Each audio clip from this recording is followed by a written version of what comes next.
talking with our. Start the pledge of allegiance.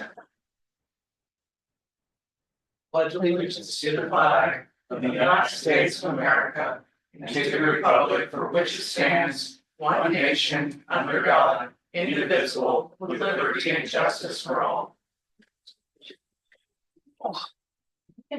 Roll call.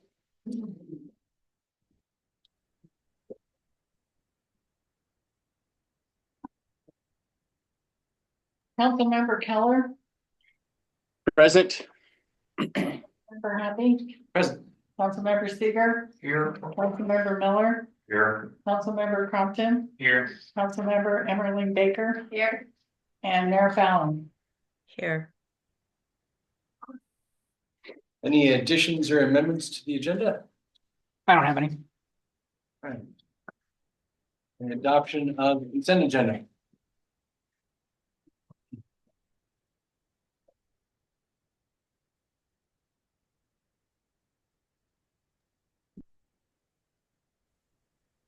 I move to adopt the consent agenda, including the approval of October 28, 2024 council action minutes, approval of November 13, 2024 city council special meeting action minutes, and ratification of bills in the amount of $900,534.67.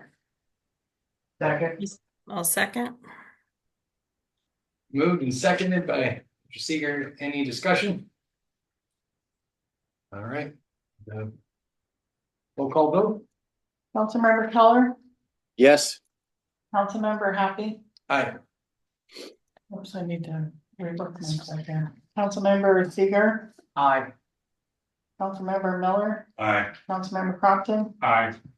Councilmember Emmerling Baker, Aye. and Mayor Fallon. Aye. All right. Motion passes. Item 4, appearance of interested citizens to share a variety of perspectives on issues facing our community. And it's like Ms. Wood is up first. Thank you. I'm Brenda Wood, resident of Cafe Lodge.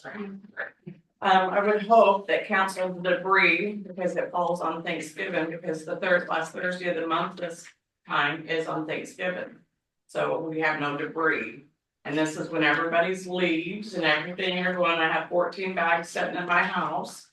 I went around the neighborhood and stuff. When I walk my dog, everybody's got bags of leaves in their yard. And I would hope as we're trying to beautify our downtown that we think about the residents that live here and pay taxes. So I would ask that you guys please give us an extra day of debris sooner than the day after Christmas. Thank you. And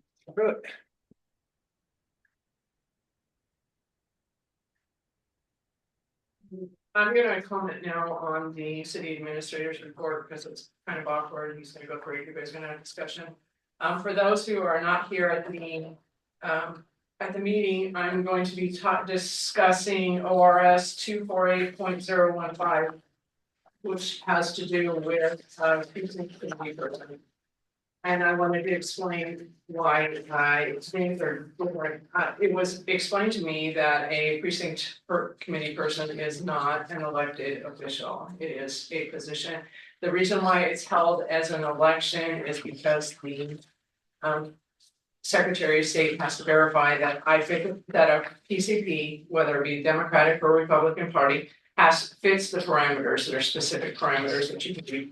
That you can have it. So only part of the community gets to vote on it. It's not a full on election.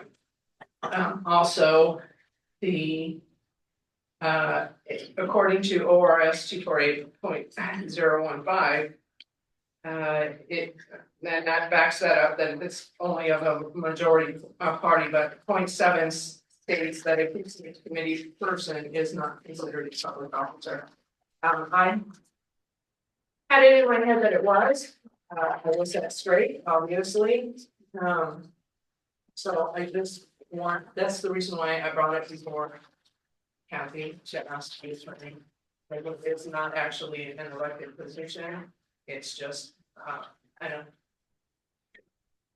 overseen by the Secretary of State to make sure that a person fits within the party Because the parties don't themselves have the ability to be able to do that checking for them. So that's why it's happened. That being said, I still would like to see if, in the future, I would still like to see that change in the charter. So that there's no question and people don't have to go through this every time. So, you know, and that's all I wanted. Public hearings? No public hearings tonight. Right. On the 6A, adopt ordinance 460 STR operations. All right. First reading of ordinance 460, updating short-term rental operations within Cascade Locks, occurred at the October 28th, 2024 council meeting. The second reading will occur tonight with a vote for adoption. With this ordinance, the city is declaring an emergency to improve and secure public safety by updating the safety standards and requirements to operate a short-term rental in Cascade Locks. The ordinance will go into effect immediately after it is passed by council. At the October 28th, 2024 meeting, the ordinance was read in title only after meeting all requirements, permitting reading by title only in Chapter 8 of the city charter. The requirements to allow reading in title only have been met for this meeting as well. Does council wish to have the ordinance read in title only or in full? Title only. Title only, okay. Title only. Okay. Ordinance number 460, an ordinance of the city of Cascade Locks adopting short-term rental regulations within the city of Cascade Locks, repealing ordinance number 448 and declaring an emergency. Attached for review are ordinance 460 with exhibits and the charter chapter 8 ordinances laying out the rules. Council options are to adopt ordinance 460 or not adopt 460.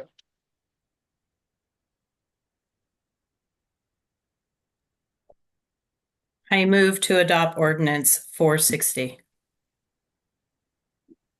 Butch had his hand up. Just, That's right. I- Because discussion comes after. I Okay. second. all right, we got a motion to approve, adopt, thank you. Ordinance 460, seconded by Ms. Emily Baker. No, okay, yes, second. And discussion. Under B4. And it has management companies and other businesses, real estate entities are not permitted to own and operate short-term rental. And then under B8. It has. Private homeowners are permitted to utilize the services of management companies to assist in operation of hosted. Home share or vacation home rental. And that kind of. Saying the wrong things. No, Oh, because good things. in B4, they can't own it and operate it. In B8, it's still owned by a resident. They cannot, the property cannot be owned by a rental company. Okay. Yeah. I needed that clear. Yeah. Yeah, the first time we read through it too, it was a little confusing to us, so yeah. I had the same question then, yeah. Any other discussion? Hearing no further discussion, roll call vote. Councilmember Happy, Aye. Councilmember Compton, Aye. Councilmember Mellis, Aye. Councilmember Seeger, I, Councilmember Emily Baker, Aye.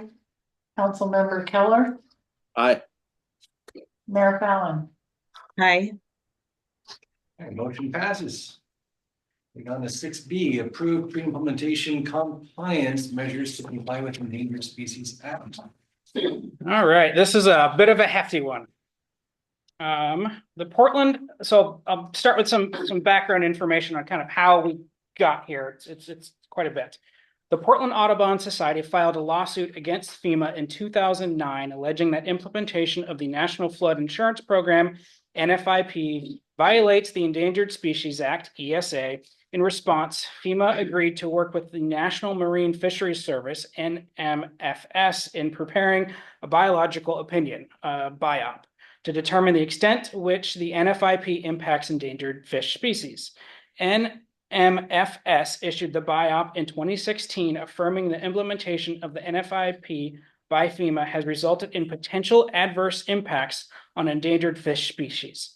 The BIOP suggested that FEMA implement a standard of no net loss of floodplain function for all development within the mapped floodplains affecting jurisdiction within 30 of the 36 counties in Oregon. The effects of the BIOP were delayed by a lawsuit filed in 2017 by the Oregonian for Floodplain Protection, which was ultimately dismissed because the BIOP had not yet been put in effect. Between 2019 and 2021, FEMA developed a draft implementation plan outlining their plans to modify the NFIP based on the outcome of the BIOP.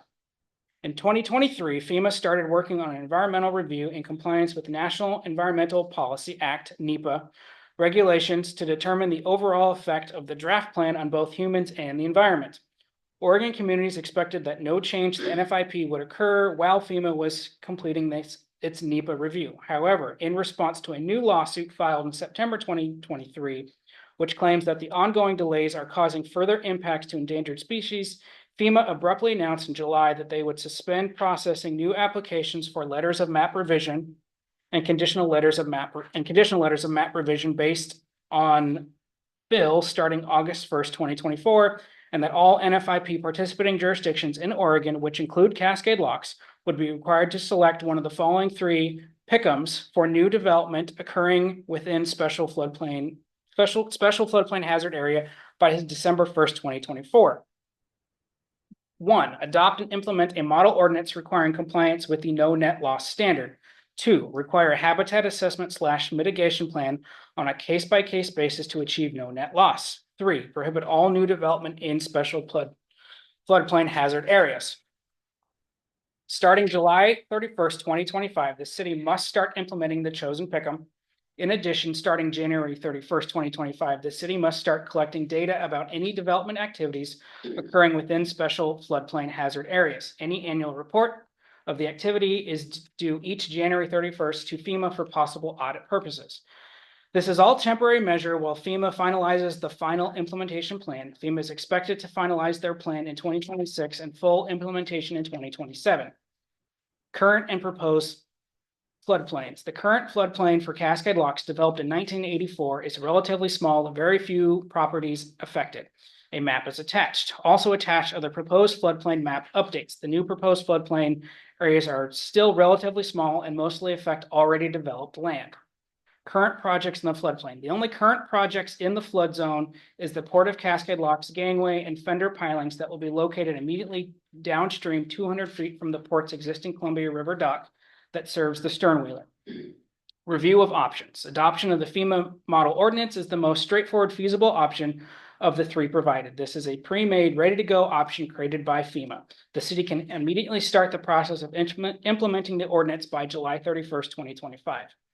Habitat assessment mitigation plan on a case-by-case basis for concessions to be made on a case-by-case basis under the pretense that the applicant receives a compliant habitat assessment for their project and project area. Standards for this assessment will be provided by FEMA, but no guidance on who performs the assessment. Prohibiting new floodplain development would have minimal effect on the city given the size of the current or proposed floodplain. Future large developments would not be affected. It will affect individual property owners who may want to develop or rebuild. Recommendations. Staff recommends the adoption of the model ordinance. If option 1 is chosen, the FEMA model floodplain management ordinance will be presented to council at a future meeting for review and approval. City council options are 1, adopt model ordinance, 2, permit by permit process, 3, moratorium on development. And I wasn't quite sure how this motion should be worded, so I didn't really have other than adopting option 1. So as I mentioned in the packet is our original floodplain map, which I know is kind of hard to read, but really includes Thunder Island, most of Marine Park, and then Dry Creek. When this map was put together, you could see on the dashed line, city boundaries pretty much stopped at Wheeler Avenue, and nothing east of Wheeler is in city limits and therefore is not in the floodplain. I took screenshots, or I guess copies of the new map. It's missing one. It did have 3 sections. It does add some of Herman Creek. A little bit of. What creek is that? Oh, now I can't tell. Yeah, it's got Dry Creek, Herman Creek, and then the one that runs by the airport. I'm blanking on the name.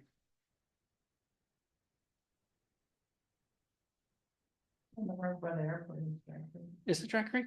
Okay. Yeah, there should be another map in here, but I'm not sure what happened to it. But in short, I have bigger versions in my office. It doesn't affect any large developments within the city. Any spaces we could, it barely touches the edges of the port property, the business park. Any other questions now or wait for a motion? The motion. Yeah. Do you have anything else to add for the staff report? They did mention that this actually could be changed at any time. They just need some decision from us by December 1st. If we don't give them one, it defaults to the case-by-case scenario. But we can change our minds between now and July 31st. We just have to have something in place and ready to go July 31st. Well, I move, Sorry, July 31st. July, yeah. So we have 8 months to get a process in place. We do have to start collecting data on who applies for any development in the floodplain starting January 31st. And I'll be honest, this whole discussion kind of snuck under the radar on me. And I've been doing a lot of deep diving last few weeks, trying to wrap my head around it. It's a lot.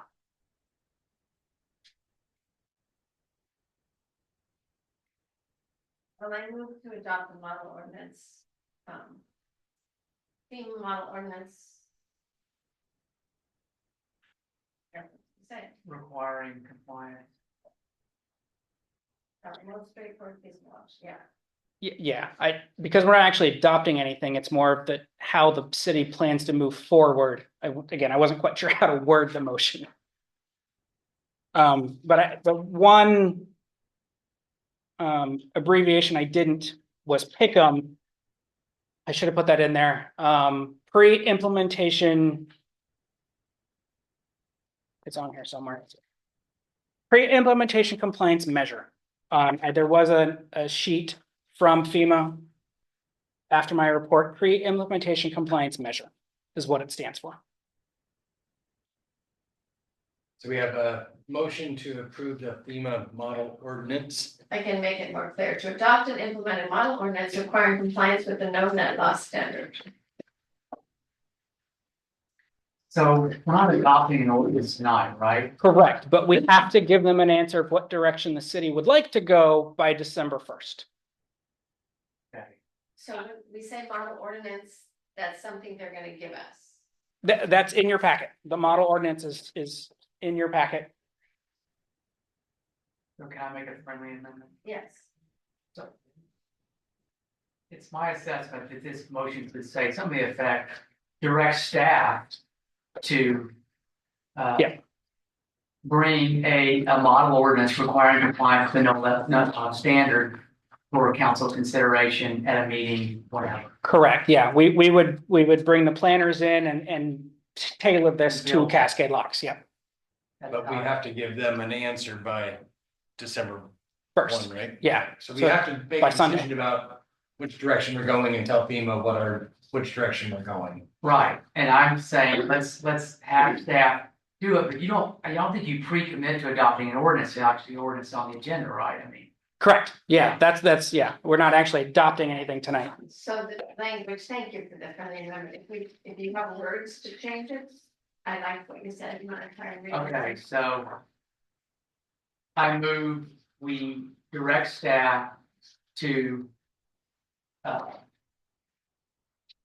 propose a model ordinance requiring compliance with the no net loss standard to council at a future date, as as allowed. Got a second? Well, okay. I'll second that. Okay. Okay. So moved by. I'll second that. Then, I'll second it. okay. Make it. Okay. And discussion, Um, Mr. Seeger. well, okay, so again, it is hard to look at these and we've seen the big maps and I've tried to look online. Would be great to talk to the port about this Marine Park and I don't know, does that impact Ixtapa or, No, I think if I remember right, Marine Park is actually out of the flood zone now. okay.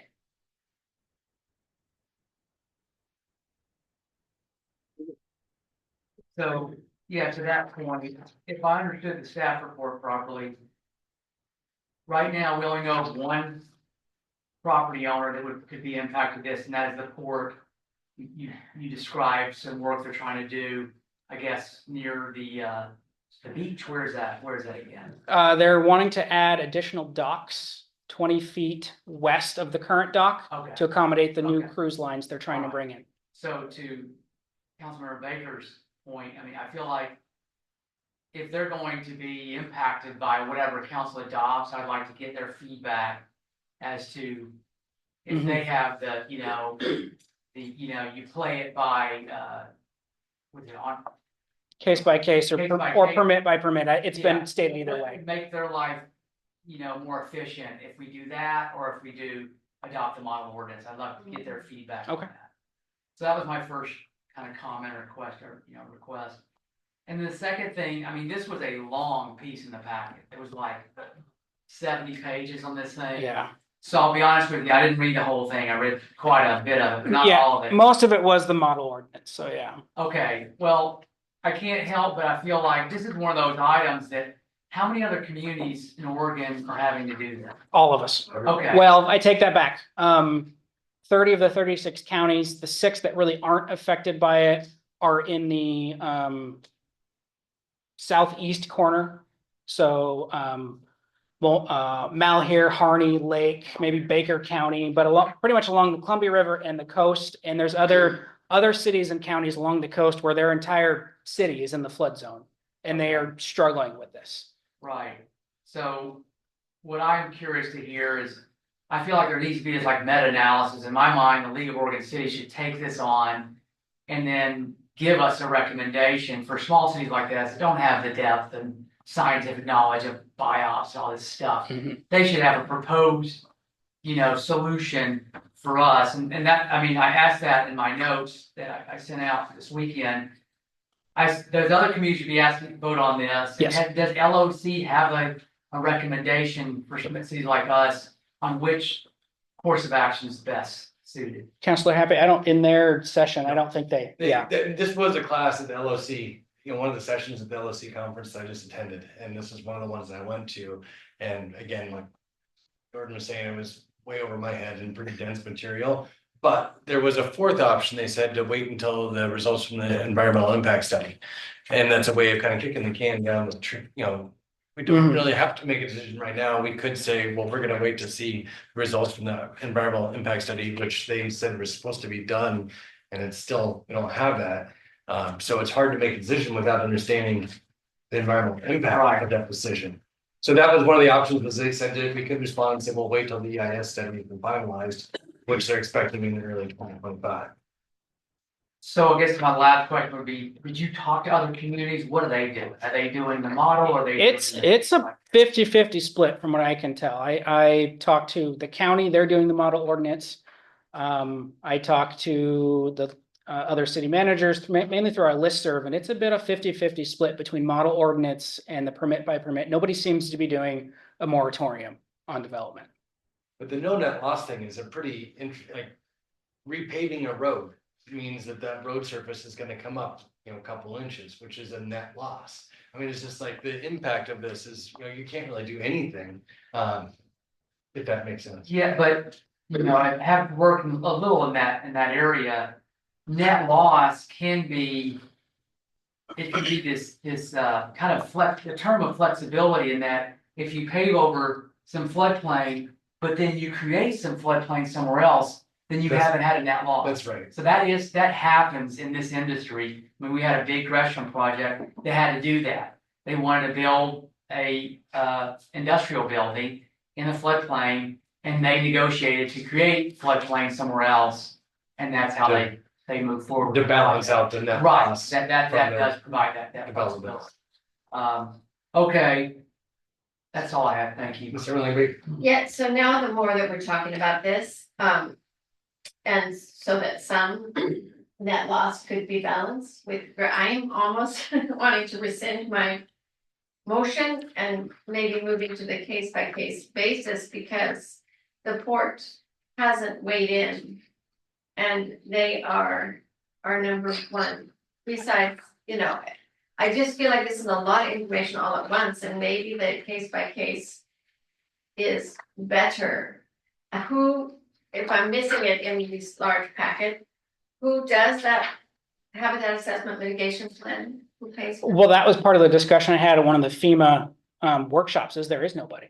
There's nobody assigned, there's no qualified person to do it. They didn't even, I mean, people in the meeting asked who would do it, and they didn't really give us an answer. You could grab, Joe off the side of the street and they could do it. It's not a qualified position that has any certification to it. I think Yeah. at least we have fisheries near, so we're Yeah. lucky because we do have some habitat experts near. There are other cities who already have a lot of this in place. I want to say it's Beaverton, Tualatin, who has a whole case by case handbook. Like, I mean, there's no need for us to reinvent the wheel here. Mr. Compton? I think we should just move forward, because like this right now is just choosing what we're gonna tell FEMA. We can change this at any time. And we can change this act. Like, we can say we're gonna go with model ordinance today, and then realize after a little bit more research that realistically for us, a permit by permit basis might be more effective because it'll be easier than implementing a full ordinance. And with relatively few people that would be making these permits or applying for these permits, it wouldn't be an overall drain on the city.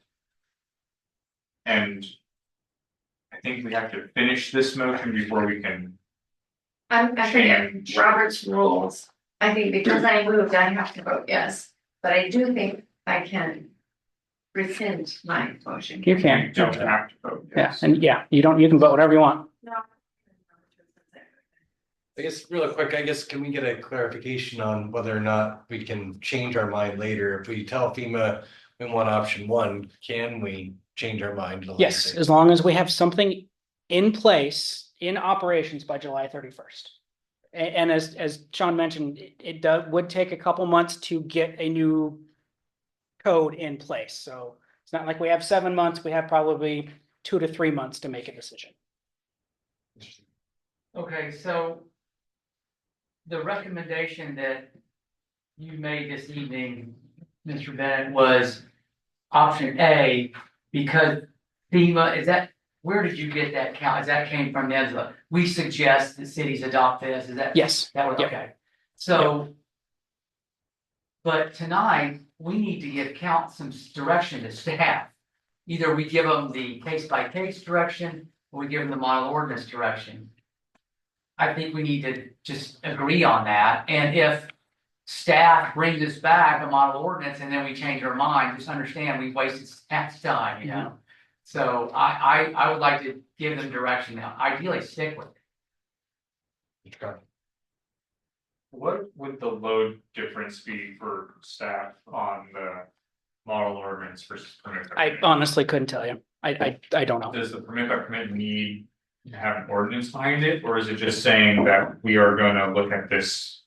Yes, it would still go through the ordinance process, yeah, Okay. from my understanding. Just realizing after the proposal, which was recommended, that I don't understand what a dock building for American Cruise Lines is going to entail. And I would like to not limit them by a model ordinance, and I think the only thing that opens it up is a case by case basis. But even though I haven't seen the ordinance, but just this model, so that's why I'm listening to what's being said and thinking that more deeply that I'm actually leaning more toward a case by case. Can I ask a question? Yes. Because I don't know the answer. The port has gone through their land use process. Yep. I'm sure they're probably in the building process. I don't know that. Is this really going to affect them? It should not, no, Unless- I was gonna get to that point. They are currently waiting for permitting from the Army Corps, so any choice you make, I don't think will affect that current project. It may have some effect on development out in the park. Cause I'm still learning all this, there's something about 170-foot like buffer zone, and I'm not sure how much that will affect development, so. You're talking industrial park. no, Yes, the industrial park, sorry, yeah. Any other discussion? I guess the last thing I'll say is. Again, I support the original motion to adopt the model ordinance. And then when this comes before council, by that time, the board will have to take a closer look at it. If they have concerns, they can voice them to them.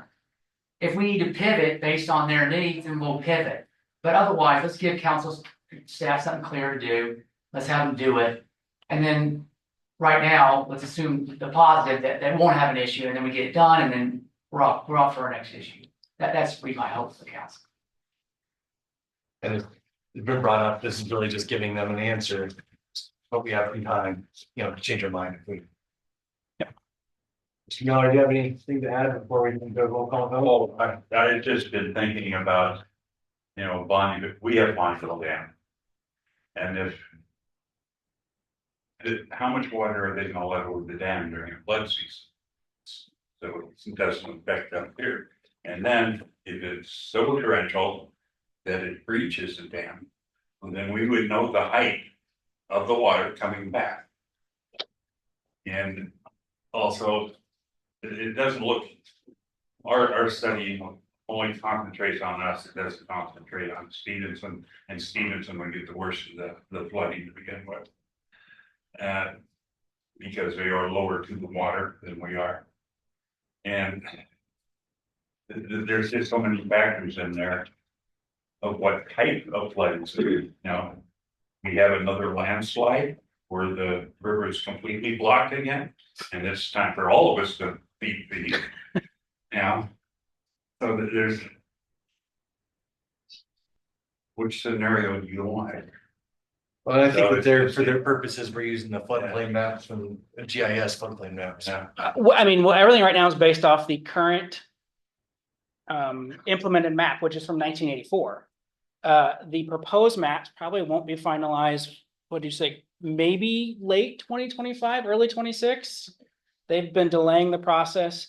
And those new maps, like I said, Marine Park is actually, if I remember correctly, is out of the flood zone. I think the worry is more out of runoff from the mountain overwhelming the streams more than Columbia River swelling up. I mean, because if you just think of Thunder Island, it's what, a good 12, 15 feet from water level up to the park. So, I mean, if the water gets that high, we're all doomed, and flood zone's the worst of our problems.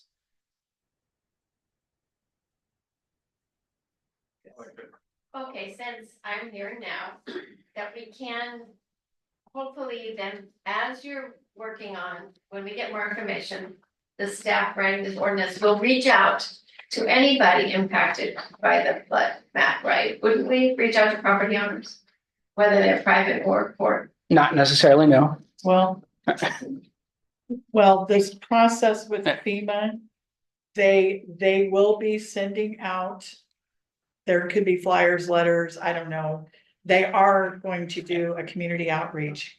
There is going to be a big county-wide meeting. And hopefully that coincides with the council meeting where they said if it's in the same week as the county-wide, which now looks like it's gonna be in Hood River, they will attend council meeting. And they will either come in person or they will possibly do it virtually. But there will be notices sent out to all affected property owners and a countywide meeting. Thank you. I So think. because it says case by case, still with the goal of no net loss, or model ordinance with the goal of no net loss. And we can make sure our, hopefully, in parties who are impacted are looking at what we're drafting, we're doing. And listening, I will still now go back to the original thing. Mr. Compton. I'd like to call a question. Which means we do the roll call. What's that? Calling a question Means in discussion. means and Yeah. discussion. All right, roll call vote. Councilmember Seeger, Before we vote, we want to just restate our motion one more time, just to make sure we're all clear on this. okay, do you want me to or what? You have it, please. Okay, Councilmember, Kimberly Baker said she would move to adopt and implement a model ordinance requiring compliance with the no net loss standard. And Councilmember Seeger made a friendly amendment to direct staff to propose a model ordinance for council consideration for no net loss. Which was then seconded by Mr. Compton. Correct. Very good, thank you. Aye. Councilmember Crumpton. Aye. Councilmember Keller. Aye. Councilmember Happy. Aye. Councilmember Emmerling Baker. Aye. Councilmember Miller. Aye. And Mayor Fallon. I'm gonna abstain. Motion passes. All right. Thank you, council. I will let FEMA know the decision.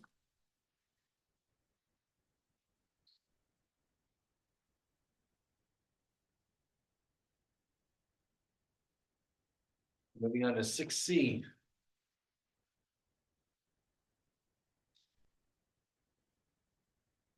All right, 6C is approval of a new OLCC license for Thunder Island Brewing.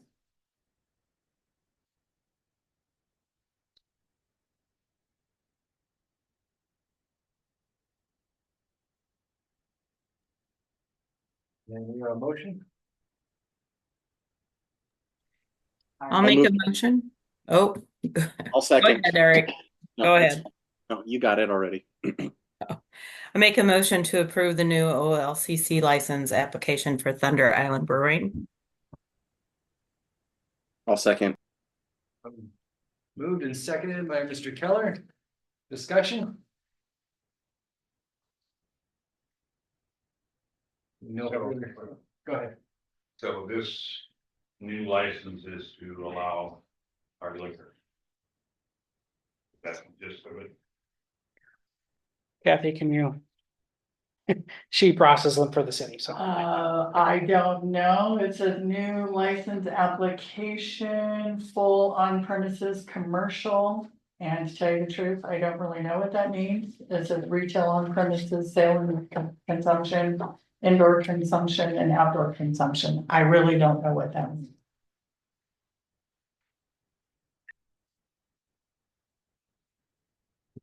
Any other discussion?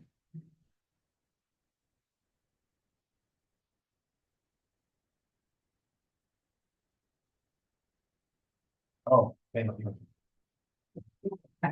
Watch your feet, Butch.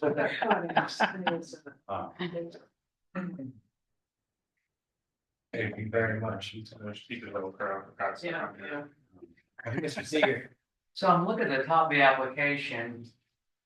And it looks like it delineates the different types of liquor licenses, and one of them is distillery.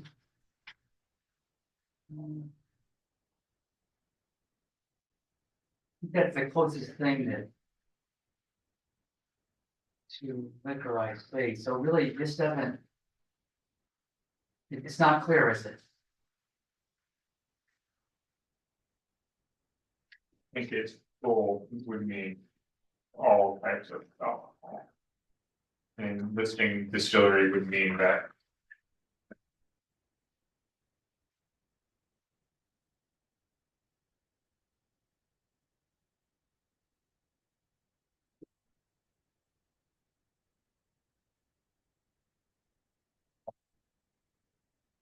Okay.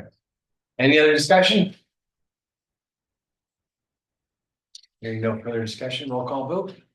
Councilmember Miller, I would like to abstain, so I don't know what it means. Councilmember Emmeline Baker, Aye. Councilmember Happy. Aye. Councilmember Keller, Aye. Councilmember Crompton, Aye. Councilmember Seeger, Aye. Mayor Fallon. Aye. So motion passes. 6D, All right, 6D is another new LLCC license application from Freem Family Brewers. a motion, I move to approve the OLCC license for Cream Family Brewers. and got a second, I'll second that. moved and seconded, discussion, I do know a little bit more on this. I know Freem is exploring some options of possibly expanding their services in Cascade Locks. What that's gonna look like at the end, we're not all sure, but they're exploring their options, and I think this is kind of their first step to make sure they have all their ducks in a row.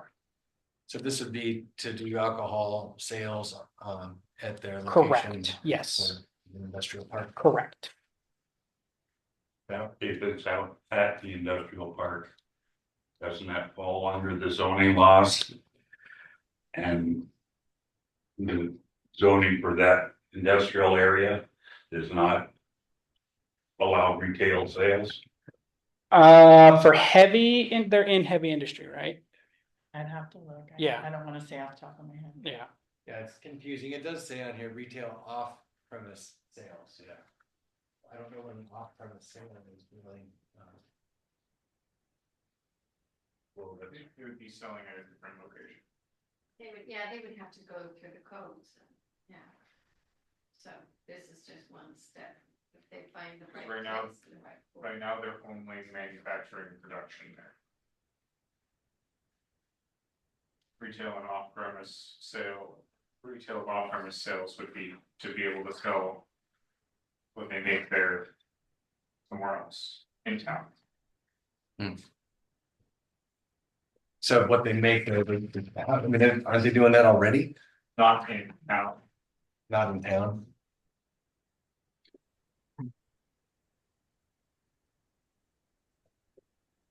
Councilmember Happy. On location. Mr. Seeger. Yeah, so maybe they were violating code, but Renewable Workshop used to sell items out of the shop, you know? They did mostly mail order or internet, but they would have those once a year thing. I actually bought a couple of things. So either they violated some rule that sale out of industrial park or that is allowed. I'm not sure what the truth is, you know? It might be on- But again, it appears this is a flyer that says off premises. I had to talk with Olga about that during that time, Hmm, and she agreed with me that it was illegal for them to Oh. sell okay. out there. Yeah, but these are two completely different processes. This step may lead to the other step, but the city still needs to approve the other step. So, but again, it could be completely different location as well. Mr. Seeger.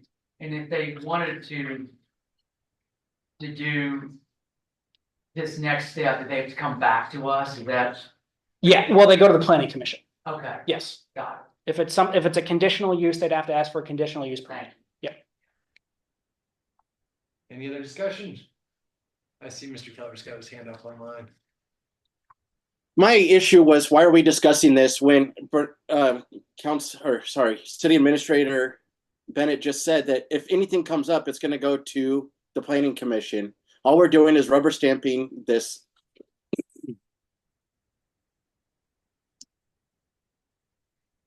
Do you have anything else to add, or is that it? No, it's not a position for us to discuss the zoning. It's for us to either approve or disapprove. Thank you. Any other discussion? All right, no further discussion, roll call vote. Councilmember Emily Baker, Aye. Councilmember Seaver, Aye. Councilmember Thompson, Aye. Councilmember Happy, Aye. Councilmember Keller.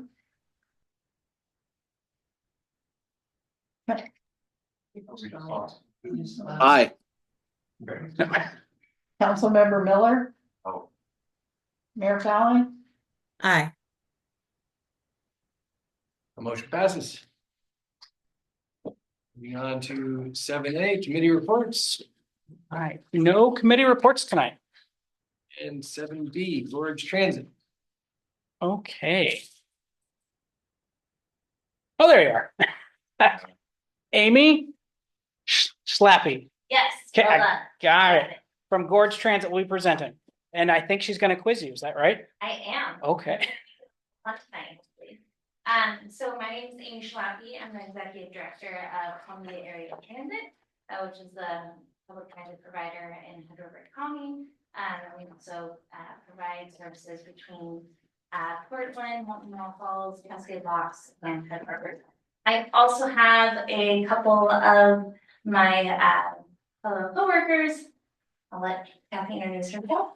Kathy Fitzpatrick, I'm with the Mid-Columbia Economic Development District, and I support the Alliance, the Gorge TransLink Alliance, which is the alliance of the 5 different transit providers in the Gorge from in our bi-state region, from the 5 counties.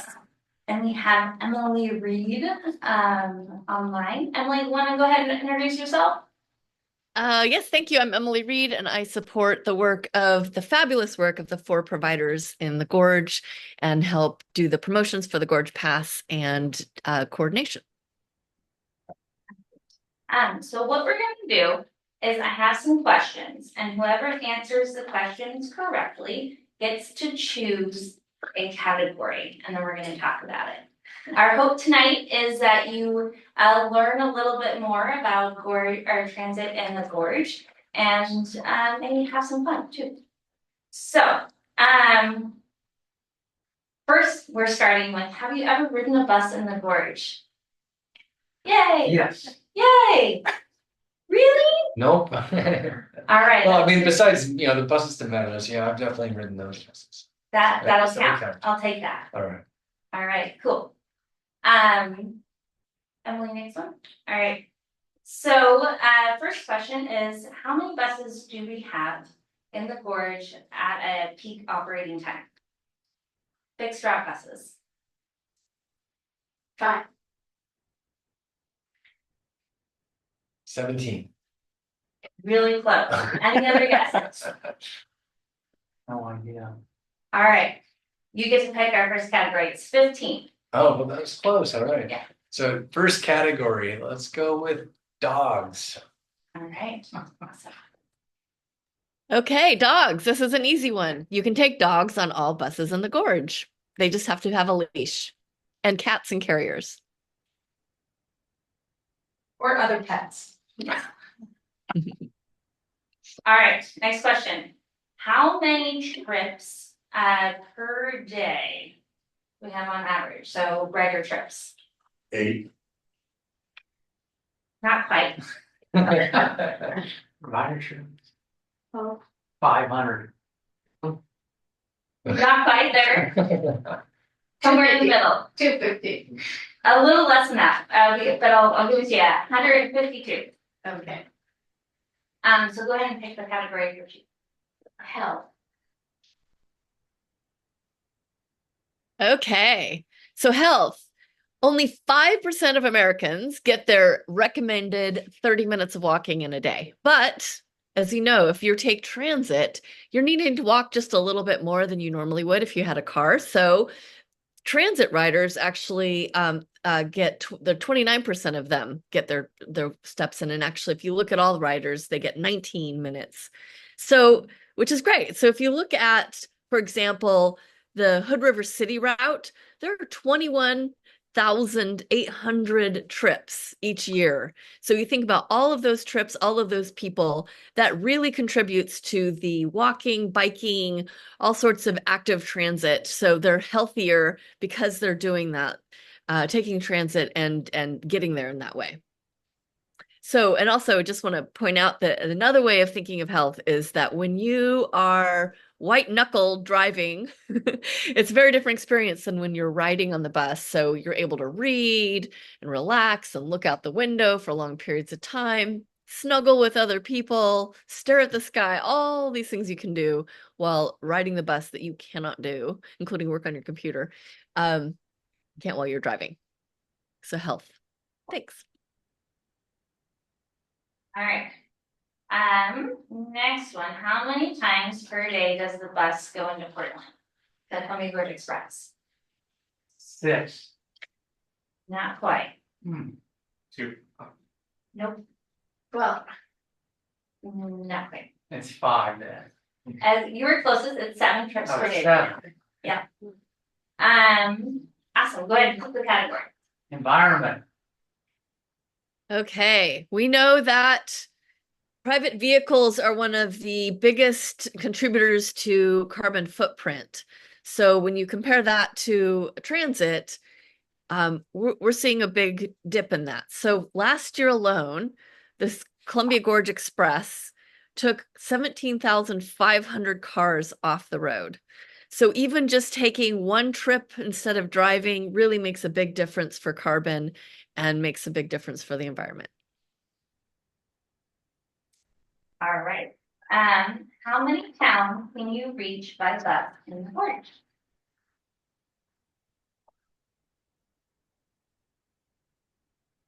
So Not quite. More. you consider Troutdale the Gorge? And you're talking with the lake. Yeah, it could be Columbia Area Transit, the link, Skamania Transit, or not Adams I think Transit. 8. Not quite. A little more. I'm thinking 12. 20. 20. Okay. Would you like to pick another category? Okay. How about what's new? All right. We can do that one. All right, so I believe a couple months ago, our travel trainer, Sarah Cooks, came and talked to you guys to share a little bit of what we're doing. Not only do we have a travel trainer on this side of the river, so for River County and Marshall County, we also have one now on the Washington side. Her name is Eve, and she is also a wonderful trainer to help people understand how to get to use the bus. Sarah has been doing a wonderful job of teaching people who are just not familiar with transit at all, or people who might have disabilities, or seniors, or anybody who just is kind of afraid of taking the bus. And she's been doing a wonderful job of teaching community members how to do it. She'll even go on trips to work. So if there's anyone who wants to do additional service, she is a great resource.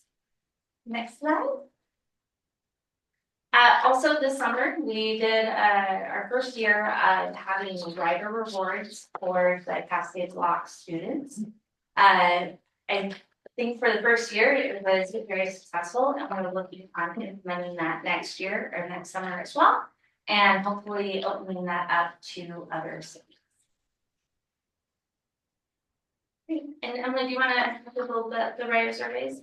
Yeah, so we have been doing rider surveys each quarter over the last year, and we know about how many riders, we have that data, we know how many folks get on and off, but what we don't know is who's riding. And so the rider surveys are a great way for us to just have a sample, talk to folks about where they're going, how often they go, what's working and what's not. So it's very simple, short interviews, and we're actually doing them this week as well for the fall. And it's been really interesting and good to get that information.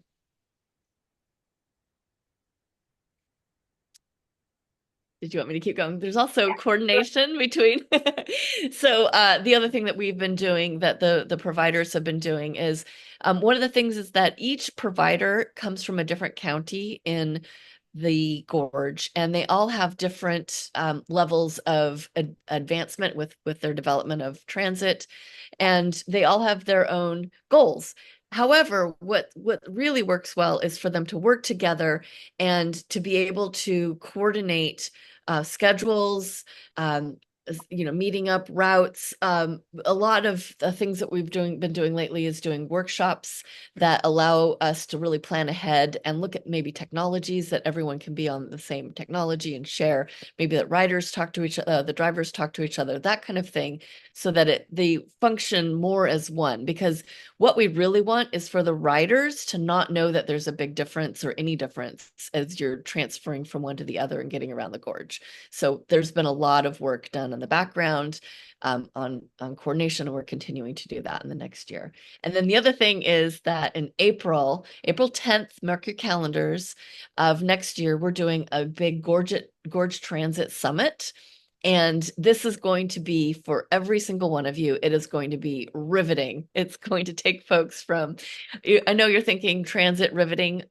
I don't believe you, but trust me, we would like every single one of you to attend. It's going to be a fascinating day, taking everyone from a newbie to a transit geek within one day, with fascinating, interesting, hands-on workshops and really great speakers.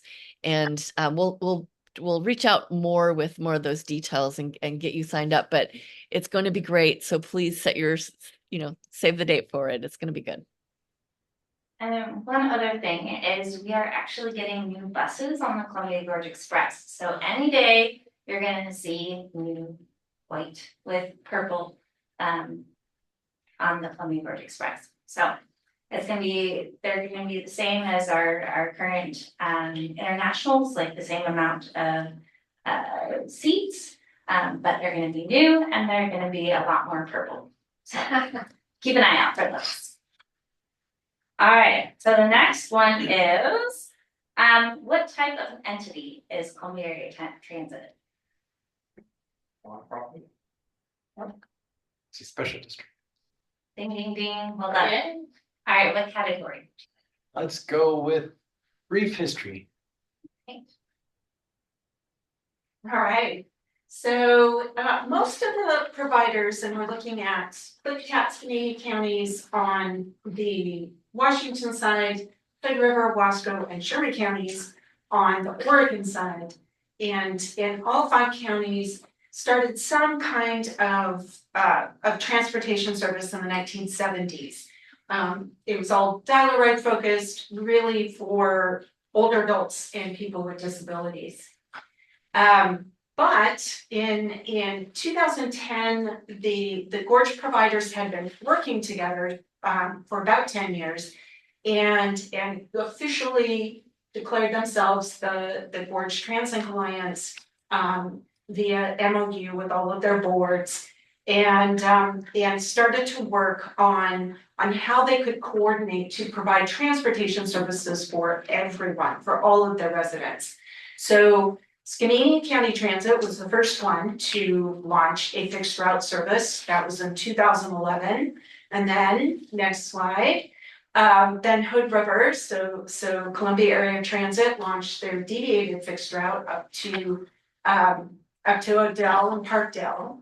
And then in 2021, you can see how the ball got rolling, and really the expansion was quite large in just a few couple of years. So all of a sudden, all of the counties and across the bridges, the states were coordinated, and there was connectivity. So we have been working on enhancements and improvements since 2021. We might have a few more routes that are launched next year, we hope, fill in the gap between Bingen and Dallas-Fort there. The little community of Lyle has really been left out of the process, and also the Inlu and Treaty fishing access sites where some Native Americans live on those sites, so we'll be able to access those as well. we put together a website which allows, it's very rider facing. So this is the homepage. It shows you a map of the system, and then all of the lines there on the map are clickable, and so you can check out the schedules. We're working on different ways to present the schedules, and really trying to focus on just the information that riders need to know how to use the bus. And the next slide, I'll let talk to the Gorge Pass. So in 2020, Columbia Area Transit launched the idea of a Gorge Pass, which is a transit pass that allows riders to purchase for a 12-month period and then have unlimited rides. In 2021, of the 4 providers that have fixed route services all joined into the Gorge Pass. And so for the low price of $40 for a 12-month period, you can ride any of the fixed routes in the Gorge Transit network for as much as you want and for a period of 12 months. Did you want me to take over? Yeah. Okay, great. Yeah, so that was just another great example of coordination so that the rider doesn't know the difference. They just know where they want to go and they know that they can transfer and they don't care who owns the bus. They just want to get there. And that's really what the pass allows them to do, is hop on and hop off anywhere. What we've done then is also promote this Gorge Pass, and we've done it both to locals to let them know, but also into Portland, into visitors, hoping that we can allow them to buy passes and support our local bus system through the visitors. So that's one of the strategies that we had. So we have social media, we have a monthly newsletter, and we have information about the different things that come up, such as the Dog Mountain shuttle and the permits that you can get around if you take the bus. We also have posters around and outreach into the different events into the Gorge. And we have the Gorge Equity Fund. And the Equity Fund we set up so that $1 of each pass,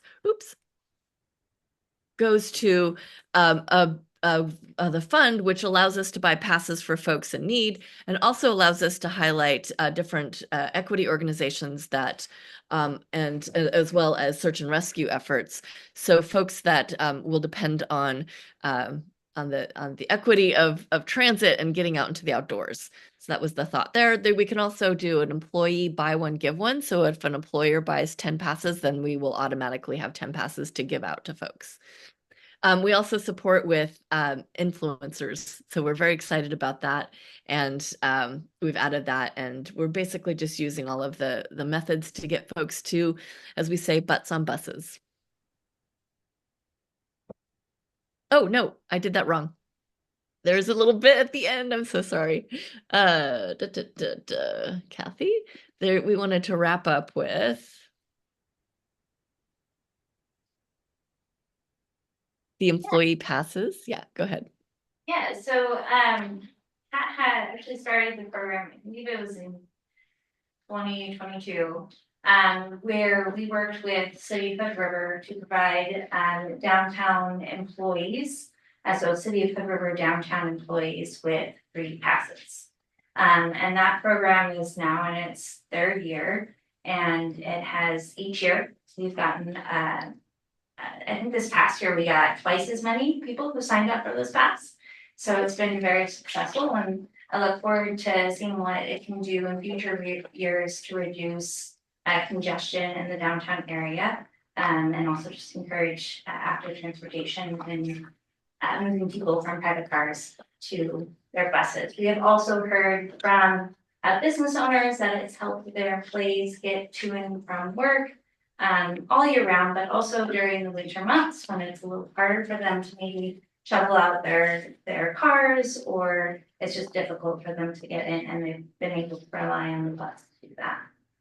And then also our student free fare program, which is available to all Hood River Valley middle and high school students. They get free passes. They can get them at their schools, or they can now this year, they can come into CAT with their student ID and their parent or guardian and get a free pass. So that's very helpful too, coming up with Gorge Mountain, when that starts in mid-December. And kids can go up to the mountain and use their passes. Yeah, all right. Talk about the regional strategy. Oh, sure.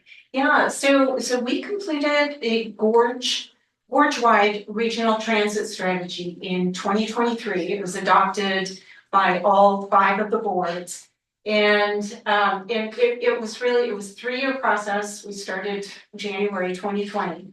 And it was, we had 150 organizations or representatives of their community groups on the advisory committee. So it was a lot of folk, and it spanned from federal agencies, so US Forest Service, Gorge Commission, to local leadership, so City of Cascade Locks, the ports, the counties, county commissioners, and then of course, healthcare organizations, so whether it were hospitals or the Columbia Gorge Health Council, we had the Columbia Gorge Community College.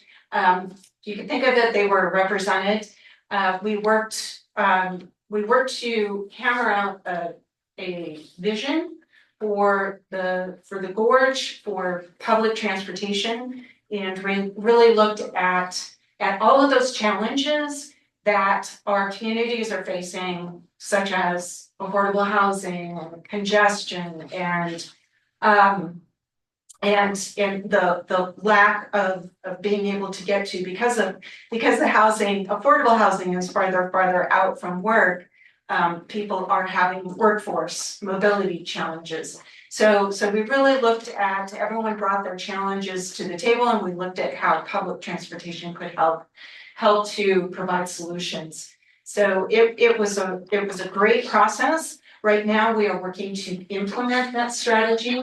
We hired on, halfway through our process, we hired on consultants who helped us hammer out the nuts and bolts of, okay, we've got our vision, how do we get there? So the nuts and bolts of how we were gonna actually implement and achieve our vision. So that's what we've been doing this last year, and into next year, we'll be really working on implementing the vision, and have been through all of the coordination processes. So just something as basic or foundational as making sure that when buses arrive from, let's say, Skamania County into Cascade Locks, that the Columbia Gorge Express comes right behind. So that our riders don't have an hour or more waiting between transfers. So really working out those very, very practical solutions for a better transit network. All right, and this is just a picture of the CAT Transit Center in Hood River, just showing how we have these are 3 different providers. You have the Columbia Gorge Express, you have the Link, and you have Mount Adams Transportation Service. How we're linking up and doing pulse times so people can transfer more efficiently throughout the gorge. All right. And I recognize how are we doing on time? We're about out. Yeah. Okay. Yeah. All right, so one more? Yeah, we can do one more. Okay. Yep. All right, so how is CAT funded? Say property taxes, grants, donations. I was gonna say federal Yes. grants and, user fees. So we receive, both, because you haven't gotten that, or you. That's a big category. They both have. You both have, okay. So we receive fares about, per year basis, about $173,000 in fares for CAT services. Local funds, which is about $200,000 per year, and that helps us leverage state and federal funds, state and federal grants, which we receive about $2 million each year in state and federal grants that allows us to provide the fixed route and demand response services that we can. Awesome. So who wants to pick the last one? Mr. Miller should pick. What, we have a choice. All right. A lot of pressure, but. What's, you know, Oh, I don't know. riders. What? Money, riders? Riders. Alright, so here's a graph showing the year-round ridership, since, before the pandemic, obviously you can see, so the pandemic, you can see there's a sharp decrease, and then we've steadily been increasing since. We're one of the, not a lot of transit providers are able to say that they have rebounded to pre-pandemic levels, and we are much higher than that. So I'd like to show that. Alright, next slide, please. And then so over the last fiscal year, we have provided over 83,000 rides in our service area. Oh, cool. And it's anyone who is getting to jobs, getting to medical services, going to recreational activities. It's really a wide variety. Slide. All right, so thank you very much. Is there any last comments that you'd like to give, Kathy or Emily? Just if there's any questions or time for questions. Do we have time for a question? That's up to council. We've still got, I'd say keep them brief. We got 2 more presentations and city administrator report. Go ahead. So the event in April, when is that again? April 10th. April April 10th. 10th. And then,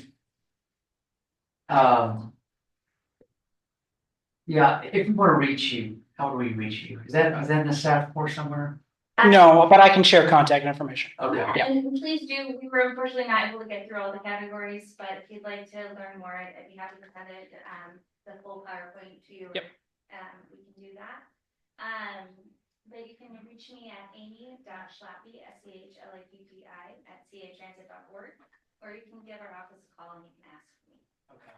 And I just want to say I am a frequent flyer on your transit system. I use it a ton. I love it. And I just want to put a shout out for public transit. People don't realize how important it is, but you know, when you go on public transit, who you see on there is the young, the old, the disabled, the poor, and out here it's tourists. And all those riders, you know, need to get around. You know, and most of them can't have a license because they're too old, they're too young, or they're too poor to even own a car. So it really is a critical service, and I love what you guys are doing. I love that you're growing. So congrats. And I just want to say thank you too. I've bought a pass every year since we lived here, and I bought 6 for gifts because $40 you can come see me and not use it, you know. And anyway, and riding and meeting people, I've had hikers like, oh no, you don't want to buy boots there. You want to, we're on the bus Right, talking yeah. about, and then I've had people help me because I usually take it to the Gateway Transit Center. If you haven't been there and you think it's kind of spooky for, you know, single lady to be hanging out here, but it's not so bad. And there's a lot of security. Yeah. And then it's nice to not have to drive and park. And you can get an Uber. I get a lot of times Uber from there to wherever I'm going and then come back. In fact, sometimes I get mad when I can't take the bus in because it's too late or something. I have to drive. But so it is a wonderful thing, and I do need to use it more with the link. So I can go with my pass to Meadows? You can. Okay. You can do is you can take the Columbia Gorge Express into Cat in the Hood River, and then from there you can transfer on the Gorge Mountain Express. And I want to say your drivers are fabulous. The last time a man at Gateway said, well, I need to catch this bus at this time at Hood River to here, and the man's like, yeah, we're gonna make it. You know what I mean? He knew exactly. They're pretty great, yeah. And I just want to put a shout out to the airport. It's the best way to go without having to park. Yes. See, lots of Hood River people with their Yeah, suitcases same on it. here. Cause you get off a Gateway, catch the red line for what, $2? Yeah. And it's right. And you're done. Yeah. And it's it so goes easy. to an indoor place at the airport. Yeah. No parking. Brilliant. I love this. You guys are doing my job for me. Well, I think what you hear is just all the different ways that, you know, Cat and Gorge Transit actually affects all of us. And I have one of my employees that's been riding Cat to and from work all summer, from the Dalles, and has never been late to work and has always had a ride home. So, it definitely, I think, from recreation to commuting, there's a lot of, ways that it actually supports our communities. So thank you. Your employee also saved over $4,000 by doing that. That's right. Council Harper, I had one quick question. Amy, we emailed a few months ago about bus stops being added to the east end of Wanapa. Where does that stand? It's a great question. We're still working with going through the process with ODOT. Okay. So it's in process, and glad to hear that's still a want. Yeah. So. Yes, definitely. Nice. Thank you very much. Thank you. And moving on to 7C. All right. I think I has Christina, there you are. Christina, I'm gonna butcher this last name, Feibig from Tri-County Hazard Waste and Recycling Program. Feibig, and yes, thank you for putting up the presentation. Good evening, Council. My name is Christina Feibig. Thank you for having me today. I'm here with my boss, Kelly, if you would like to introduce yourself. Thank you, Council. Thank you, Christina. For the record, my name is Kelly Housley Glover. I am the Wasco County Community Development Director and also the Program Director for the Tri-County Hazardous Waste and Recycling Program. So we appreciate the time tonight. We've got a brief presentation and away we go. Christina, I'll turn it back to you. Yeah, thank you. Next slide, please. So we would like to give an update about our Tri-County program, as well as provide a brief overview for citizens who may not know what our organization or services are. We are the Tri-County Hazardous Waste and Recycling. We serve 3 counties and 9 jurisdictions and have been serving the region for over 2 decades. Next slide, please. The core of our program is to provide hazardous waste collection to households, small businesses, as well as agricultural producers between April and November.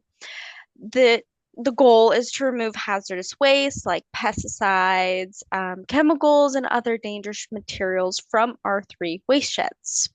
We also are tasked with providing recycling educations with the services that Waste Connection provides, and to the Tri-County region. We also do a lot of other things to help support proper waste disposal, such as the subsidizing disposal of Freon appliances and sharps. A couple other things we do is that we also provide reusable materials for events, and we also allow for e-waste recycling at our rural events, which is pretty nifty. And last year, we collected nearly a total of 200,000 pounds. And I will pass that off to Kelly. Thanks, Christina. So our events are held throughout the Tri-County region at a variety of locations, including the Dalles Disposal Transfer Station and Hood River Garbage. In Cascade Locks, you'll probably be familiar with our signs that we put up and the events that happen at Eastgate Park. We do want to remind citizens that for our events at the Dalles and Hood River, registration is required. And for all events, including in Cascade Locks, businesses and agricultural producers do need to file an application 1 week in advance of the event. That is a DEQ requirement that we have to meet, and our staff is happy to help facilitate the filling out of those applications.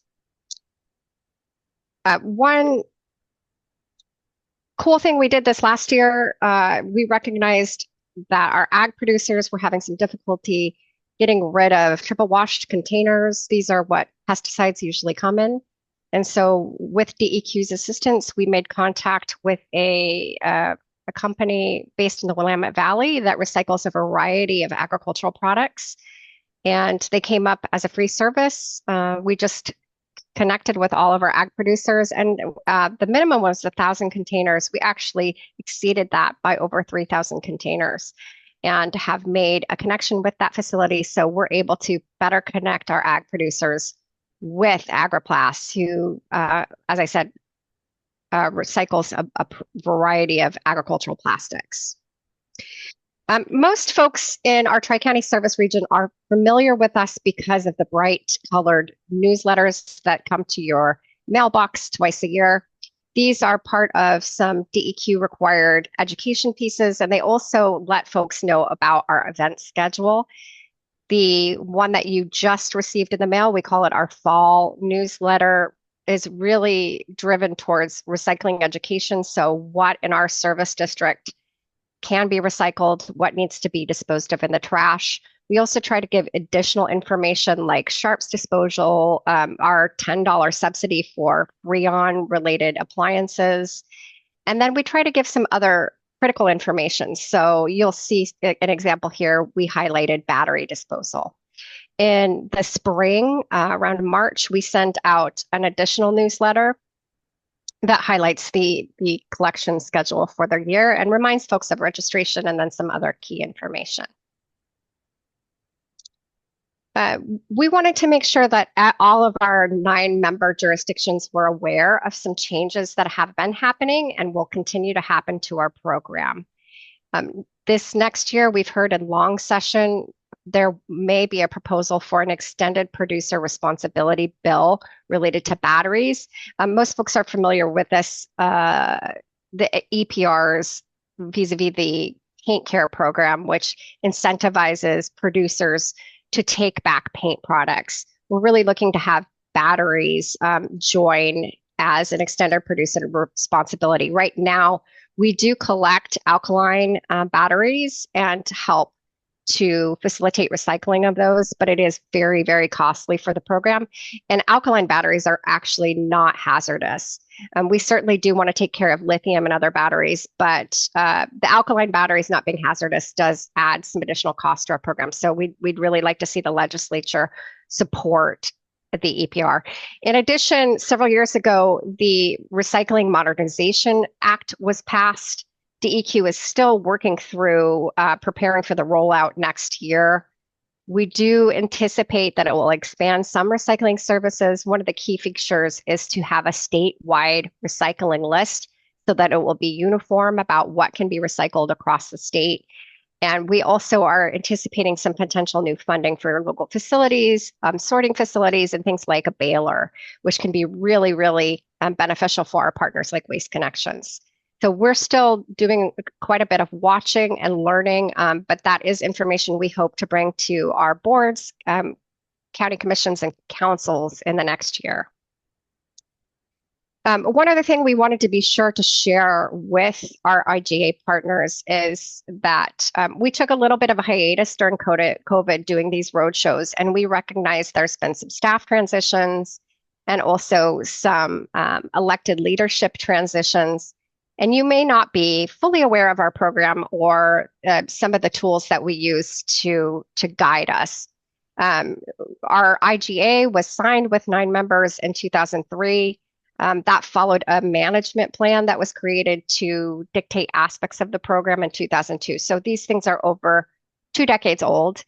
And obviously, we've had a lot of shifts in the recycling and hazardous waste space that really necessitate us updating those plans and potentially the intergovernmental agreements. So we're starting to work on that. Our steering committee really wanted us to wait until the rollout of the Recycling Modernization Act, but we want to make sure our IGA partners are aware this is something we will be pursuing through a request for information, likely in 2025. So a couple of the updates would be better defining recycling outreach targets, adding some more flexibility to our collection schedule, and then making sure our program strategic goals actually map to what our IGA partners want us to be doing. So a final note that we wanted to share with folks tonight, if you aren't aware of our program, it's maybe the first you're hearing from us in a while.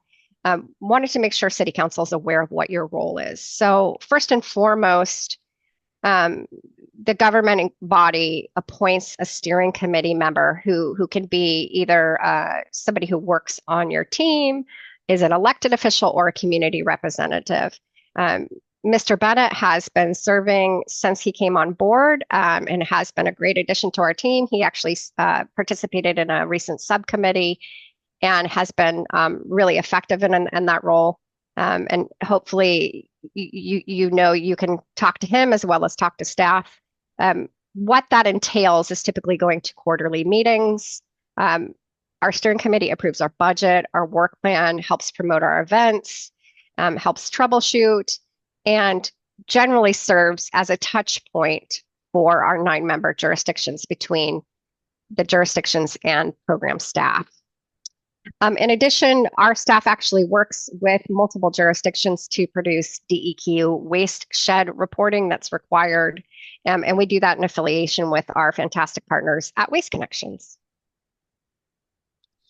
I have a slide here tonight to share our contact information. We have a great website that has not only our schedule, but a lot of great information about reuse, about what is hazardous waste, about the types of other activities that we do. So we encourage folks to visit us there. Right now, we have a tool called Waste Wizard where you can type in an item that you're interested in learning about how to properly dispose, and it'll pop up information for you, especially depending on the county that you're in. So that's tricountyrecycle.com.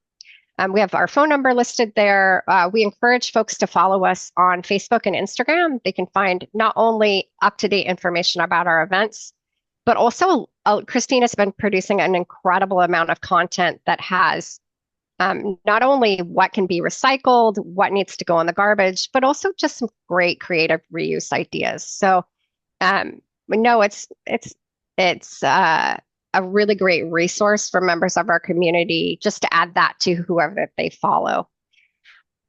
We are located in the Dalles. Wasco County is the lead agency, so our offices are there in the Dalles, but we are always happy to travel as we do for our events. Finally, the chair of our steering committee is Commissioner Kramer, our Chair Kramer, and he has an incredible amount of knowledge about legislation, about our program history, and although he was sorry he was unable to attend tonight due to a conflict, he wanted to make sure that council had access to his phone number and his email, and really encouraged if you've got questions, you want to chat about the program, he's also a really great resource. And he will be retiring. That's one of the reasons we wanted to do this ahead of the new year. He is going to be retiring. We're going to have a new chairperson coming on who will not have that long history. So wanted to make sure that resource is available to you in the last month of Commissioner Kramer's service. With that, I will conclude our presentation and love to answer any questions that you have tonight. Thank you so much. Any questions? Mr. Seeger? I got you, yeah. So just because I'm curious, what do you do with the alkaline batteries that get recycled, you guys? That's a great question. So we contract all hazardous waste disposal with a company called Clean Earth. They do the lion's share of hazardous waste disposal, not only for our region, but for the state and also Washington State. And part of our contract with them is to take the batteries, package them up, and then they get shipped to a company called Call to Recycle. And they're actually able to extract useful metals out of the alkaline batteries.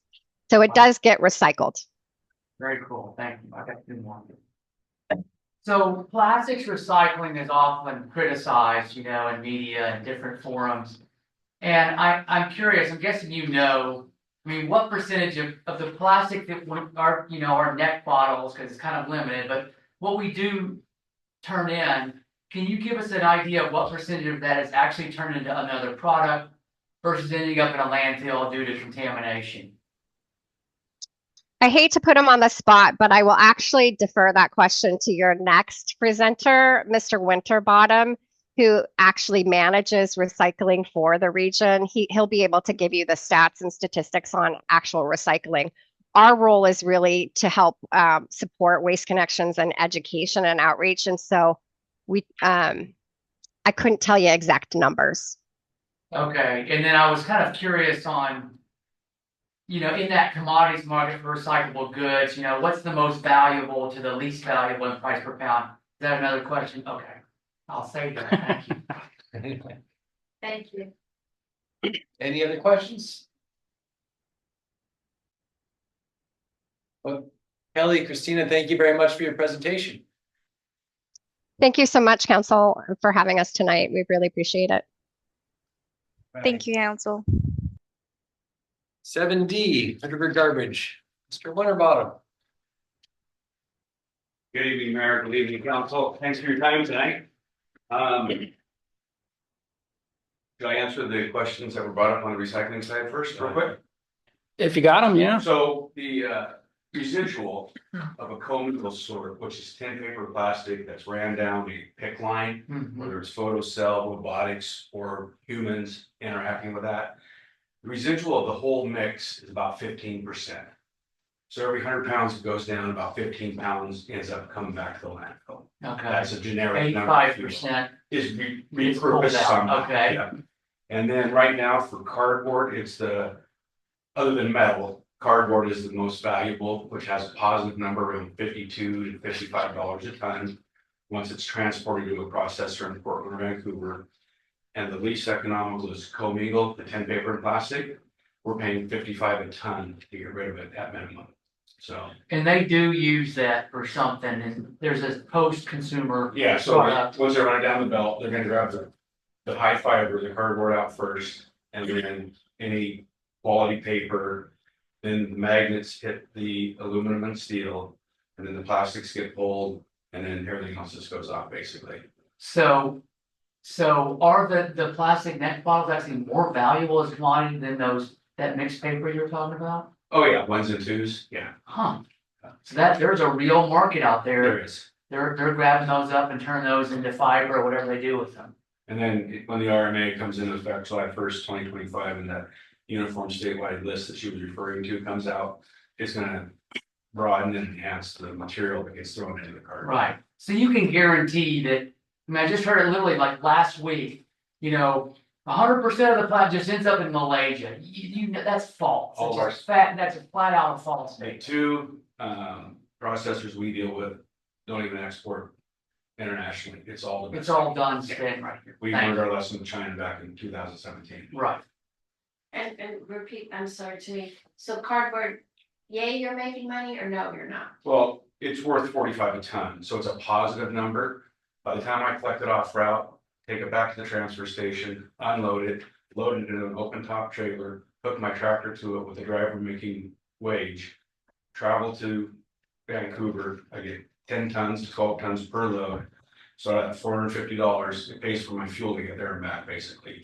None of the route time, none of the collection, so. So it's a lot, Well, because not a it can't winner. be. There's no one open up cardboard collection, I'll tell you that. It can't be, because there's no closer place for it to be. But we're hopeful, markets will change. Right now is a bad time of year with the holidays and everything else. Right, for the okay, world. yeah. So But the much. metals are very valuable. Yeah. People need to recycle their darn metals, Yeah. right? But only certain metals. No, all metal. All All metal's good. I mean, tin, aluminum, all that stuff, Steel. steel cans. Get it in there. And then, I don't produce much metal waste except. well, the reason why they're not using it as much is because it is expensive, even to repurchase it. Okay, well, I appear before you folks annually with a proposed rate increase at the CPI Markets Act. I don't have any slides. I don't have the game we're gonna play. You got me, I'm sorry. I'm gonna play that right now. I will say last November 13th, when I came before you, it was for information only. We did not ask for a rate increase last year. Part of that was in connection with the CART program that rolled out earlier this summer. I did bill the $4 that council approved for the CART program. Warranted another increase for the ratepayers. We are sensitive of that. The current CPI we're working off of that ended in July is 2.44%. The Wasco County landfill has already got approval for their increase of 85% of the 2.44, which is 2.08.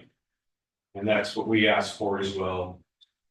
Trying not to ask for 100% of CPI for our ratepayers, and also at the same time keeping our our costs in check and trying to manage the middle as much as we can without getting the full CPI.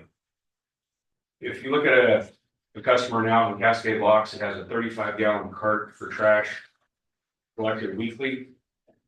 they're paying $25.02 a month. The increase would be of 52 cents a month, making it $25.54 or 12 cents per pickup of an increase.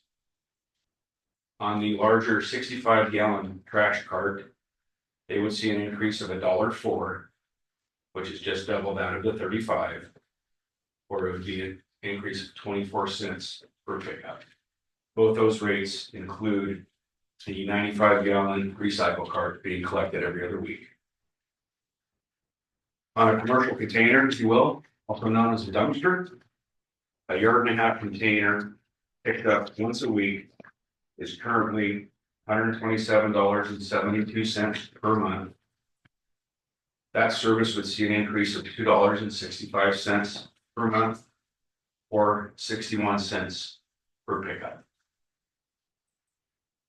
And if council has any questions, I would be glad to entertain those. Any questions? Mr. Compton? On here, it shows your 2.08% on the total Ella increase. And then there's another one for business increase. Love my controllers. It's only 2.08. Okay. Yeah, if you take the 20, let's see what the first example, the 2502, multiply that by 2.08, you're gonna come up It's with that 2554. Yeah. It's definitely 2 cents. Okay. Because I was looking at this, I'm like, Yeah, it's not 4.16. the way that it's formatted, it makes it look like you're double digging. Yeah, I'm with you. But what is that, the business increase? And So years ago, we conducted a study with Portland State. A lot of trash haulers did in the Portland metro region. And they tried to figure out what the cost was per pound, per area, demographic, and there was a number of things that were figured out. So it's something that's been there since I've been coming here in 2009, but it has no meaning or bearing on how our increase is calculated. So. thank you. Any other questions? Did you have your hand up, Mr. Seeger? Go ahead. So to that same line of question, so LF stands for, Landfill okay, so there's a landfill portion and then, okay, and a business portion. I got it, thank you. And then EOW, curbside means, Every other week. oh, I see, okay. And then two kind of broader business questions. So all our trucks are diesel? Yes. What, I'd love to hear a little about if you've explored compressed natural gas and, pros and cons. So I know in Gresham, a lot of the trucks are compressed natural gas. And Gresham Sanitary butts up to the TriMet shop, which supplies a high pressure line for CNG. We don't have that out here. Trying to get it up on the heights would almost be impossible at this time. But in Portland, Vancouver, they're very successful with CNG. Right. As long as they limit the miles per route that's traveled, much like the electric trucks that are coming out now.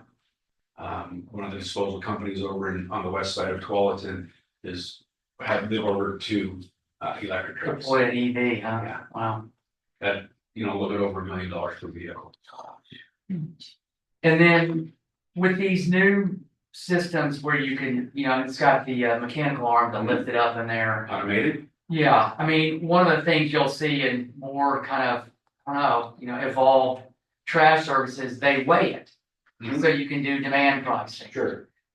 Have you guys looked into that? I mean, So the only carded systems we have are Cascade Locks and city residents in Hood River. We could never pay for a truck of that stature at this time. We get a lot of hand-me-downs. We've got a couple new ones this year as well. But to get the ones that would not only weigh the cart, but take a photo in of the data, contents right, as it comes out, exactly, right. and then email a photo to the person that had the contamination. It's coming. We're just a little bit behind the 8 ball. Okay. But right now, they don't have that technology. We got old school flipping the lids. We watch what comes out of the cart, slap oops tags on it if we need to. And to get you to compress natural gas, we would need some type of facility that could fuel those things up in Hood River. Because like our Vancouver location, they use what's called a portable system. It's a trailer. It looks like, you would see it at the event that the beer taps come out of the side of it. Right. They have a gas line that goes into that. I'm not sure how it works, but then it generates high compression CNG going to the truck line. And I think they can fill 4 to 6 trucks a night. And that's, with a major service in Vancouver. And so I assume Carlson, was it oil and gas, that propane company? I mean, are they interested in? Well, the problem is the bulk service line that needs to be provided to us. It's not that we can put a tank on our property and then convert that to high pressure CNG. You need a bigger Something from pipe. Natural or Oh, I somebody see. with some. That's the CNG. challenge. Yeah. And then nothing in the Dalles on that. Okay, thank you. Any other questions? Thank you for waiting all night to Oh, share sure. with us. I missed the bus, but that's okay. But just because I see it here, so if we were to need to dispose of a washer dryer, so water heater, do you call ahead and say, hey? So that would be a transfer station rate. You have to bring Oh, I it see, to I us. see, I see. I don't think the guys would like that, they put up with the truck. We have discussed what's called a bulky route, where you would do just that. We would say Cascade Locks, we're gonna be there Tuesday in your zip code. If you have a bulky item, call and order, couch, love seat, mattress, things like that, because our packing trucks can't take that. Mr. C. One more question, maybe it's for the city administrator. So right now, the franchise arrangement with Hood River Garbage, remind me of that. Oh, we just renewed it with when the CART program rolled in, it went from a 5-year to a 10-year contract. Even if we told them tomorrow or tonight we wanted out of it, we're still in the contract for 9 years. Okay, but what's the compensation we get from them for using our right of way to conduct? $1,000 a year plus the dumpsters for the dumpster days. Okay. Yep. So, yeah, it's something small, but, I started a little community litter pickup program around town. And every now and then we'll run into something substantive. I mean, in the summer, we picked up a huge homeless camp and it was several truckloads of stuff. And me and just a couple, we just out of pocket, we just paid the Stevenson, transfer center, we just paid them. One time we went to you guys and paid you guys. But I would love, I don't know if that would be something you guys could consider if we do work like that. All the time. So how do you Whether it's the make guys that posting coordination so they know you're legit or Get a whatever? hold of Jordan and have him give me a call and I'll set it up. Okay, Cool. Yeah, we Thank you. do it all the time in the Dalles and Hood River. I appreciate that. It's great. Thank you. And then I see a bunch of return labels on someone's scrap metal that's in this room, okay? Yeah. I wanna see a cleanup. Oh, don't worry, I'll provide photos. Happy to do that. But yeah, we're more than willing to help. And do you take tires up there? We do. Okay, great. If you come across a tire dump and you can get them to me, then we'll accept it, we'll not charge you. We have that as well. All right, any other questions? Looking online, I don't see anything from Eric, Kathy, or Eric. Well, thank you very much, I appreciate you being here. Actually, next step's a resolution, right? We present a resolution for next. Yep. Yeah, so next steps is presenting a resolution for next council meeting for council to officially review and approve or not approve the rate increase. Thanks, everyone. Yep, thank you, Jim. And moving on to 7E, it's the Administrator Bennett report. Okay, got a handful of items in my report. A Bridge of the Gods mural. The Port of Cascade Locks would like to seek community input on the future of the Bridge of the Gods mural. The mural was originally painted by artist Larry Kangas, thank you, in 2001-2002 with the funds from Mount Hood Economic Alliance, Oregon Investment Board, and the city. Larry passed away in 2013. The mural was refurbished in 2017 with help of a research grant and funds from the port and the city. The port aims to assess the community's preference on whether the mural should remain as it is, undergo restoration, or be entirely replaced to honor the bridge's centennial in 2026. Since the grants for both the original mural and its refurbishments were awarded to the city, the port is seeking the city's approval to move forward with outreach efforts to gather public opinion. Is there consensus from council to authorize the port to perform the outreach? Yeah. Yes. Yeah. Okay, all right, I will let the port know. I'll see thumbs up from Kathy. I didn't see Eric's response. We're good. All right. That sounds like consensus. Okay. All right, non-residential utility deposits. Following the work session October 28th, I had not received any follow-up emails from local businesses regarding the non-residential utility deposit proposal. I reviewed and summarized the options discussed during the meeting and have prepared a breakdown with staff recommendations. The summary will be included in my report. Seek guidance on how to proceed with the next steps. So it's in the report. I don't know how council wanted to move forward, if it's something to bring up at the next council meeting or wait until the new council gets seated.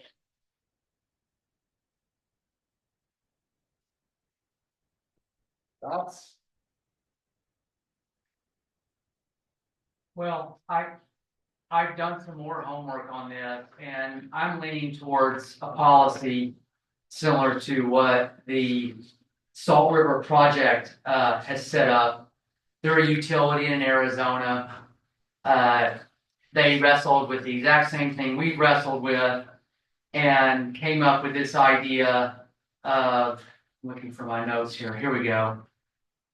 They have like 4 options. They have a 2-month deposit, a surety bond, an irrevocable line of credit, or some combination of deposit and bond, assurance. And they spelled it out all out in the policy. I sent a link to the mayor and the council president. And, I feel like that's where we're at.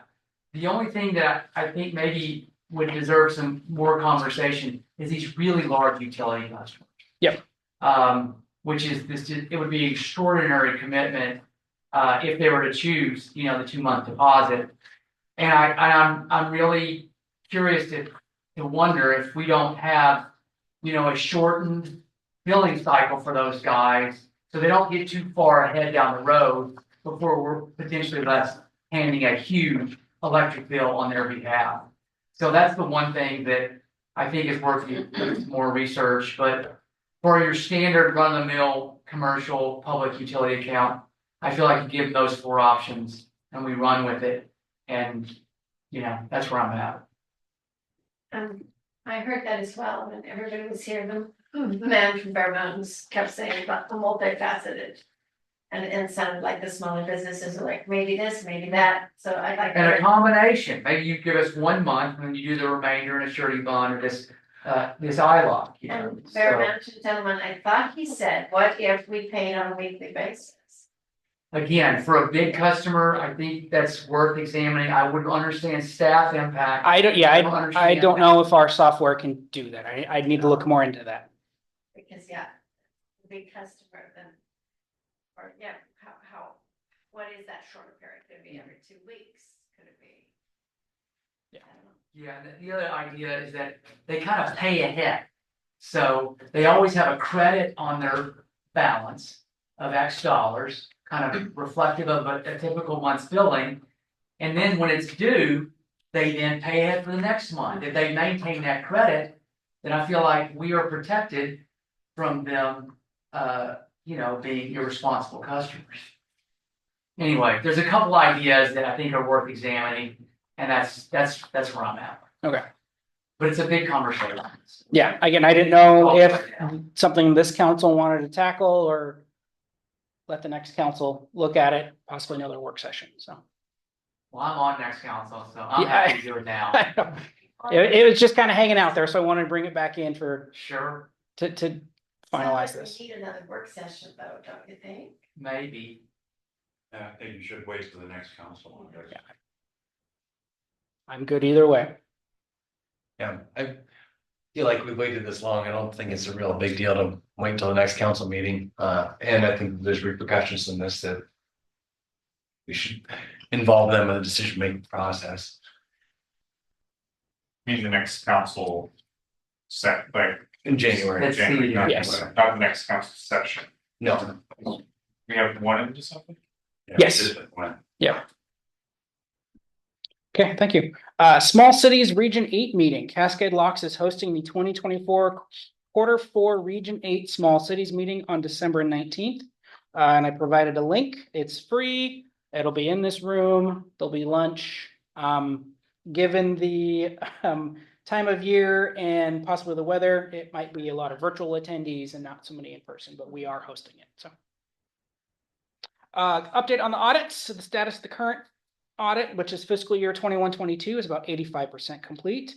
The city is completing final requests from the auditors, which has been completed.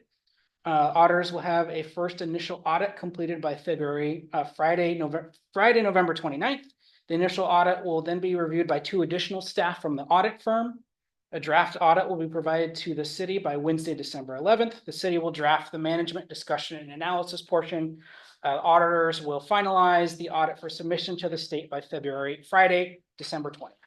So we have a deadline set in place for this audit. We are working on setting up a meeting with myself, Jan, who is now the lead accountant from Now CFO, and Aldrich and Associates, our audit firm, to plan steps for the next audit. Again, this meeting will be sometime in mid-December, and as soon as timelines are built, I will inform council. I'm going to say at this point, it's not official, but Councilor-elect Pruitt had brought up the question of multiple offices. I'd reached out to the attorney about the question. It's specifically Chapter 3, Section 12, Subsection 3, no counselor shall serve in more than one public elected office. City Attorney Cleveland wrote, while the council has the final say in this matter, I do not see that the person has to step down from the precinct committee. The charter does say that no counselor shall serve in more than one public elective office. However, the term public office is defined by statutes as any national, state, county, city, or district office or position except a political party office filled by the electors, ORS 249.002, parentheses 9. The term elector refers to anyone entitled to vote under the Constitution of the state of Oregon, ORS 249.002, parentheses 3. And furthermore, a precinct committee person is elected from the membership of a political party, not all electors in the state, ORS 248.015. Staff and the council-elect are asking for clarification from council.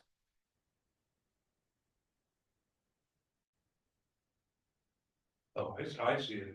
Is that the state has clearly stated that a political committee person is not a public official. So that position would be exempt from our charge. That's my reading. I think it's pretty cut and dry. It's not everybody in the state gets to vote on the PC. Yeah, and I think the whole original intent of this was somebody could not be both on city council and port commission. I think that was the only intent for that single line. So I don't think the spirit of it is being violated. Okay, perfect. Thank you. All right, downtown plaza vegetation. I'm sure you've noticed the vegetation has been removed from the downtown plaza. This was done for several reasons. The biggest one is maintenance. The amount of time and money to properly maintain the vegetation provided no benefit to the city. The decision was made to remove all the vegetation at the end of the tourism season, prepare it to be replaced by low growth, easy to maintain creeper vegetation. A sample image is attached. I know it's a little hard to see in black and white. It's a kind of a purpley, lavender color, gets no more than a couple inches high off the ground. Very easy to maintain. The second reason was safety. The area was so overgrown that people were hiding / living in some of the areas. The businesses behind the vegetation were locking their doors during business hours because they felt hidden and unsafe because of the vegetation. I will note that when we actually were removing the vegetation, we had a gentleman walk up to our staff and made an offhand comment about, well, now you're taking away my hiding place. So, I mean, people were hiding behind those plants. They were, I don't know if they were living there, but they were definitely hiding there. The last reason is business exposure. The businesses in the shopping area had zero exposure to Wanapa. We plan to plant seeds in early spring when weather permits. Then I have a question here. Yep. Instead of this low vegetation, why can't that thing just be leveled off and cemented in to where it creates a patio and to where maybe if somebody could put up a little farmer's market and stuff like that in there, during the day. We can certainly do that. I mean, I'm, Yeah, and also, if the Cascade Inn ever gets sold in a restaurant, put it in there, and they could use that area as al fresco for serving. And, it would definitely be a lot less maintenance for the city. yes, yes. And because once we cement it in, it's done. Mhm. Just the official cost. Councilman Miller, that's really a good suggestion. The Downtown Revitalization Committee team has considered that as a little plaza. It's one of the few pieces of property the city owns. And there's potential. I'm not sure the cost or the engineering that would be need to look at that dirt. Just somebody better than me about cement levels and things would know what needs to be filled with and how expensive that would be. But certainly the Downtown Revitalization Committee has suggested that it become a plaza after hearing from the safety concerns. Yeah, so when I saw this item, my first thought is if we do this, I think it should be professionally planned. It is a public space. It should look exceptional. It's owned by the city. We should take pride in our public spaces. And given this suggestion, which I'm not opposed to, I feel like this needs to be workshopped. I think we need to kick around a bunch of ideas and maybe look at some estimates on what would it cost to do that, and then talk about the pros and cons of maintenance, operational costs, et cetera, and the future of that piece, I don't think we should decide that right now. So my request would be workshop this item. Fair enough. Anybody else in our discussion? Well, the mayor has one. Oh, yep. Mayor Fallon. Hi, I just wanted to say, there's all sorts of possibilities to do something with that area. The plaza idea, I like that.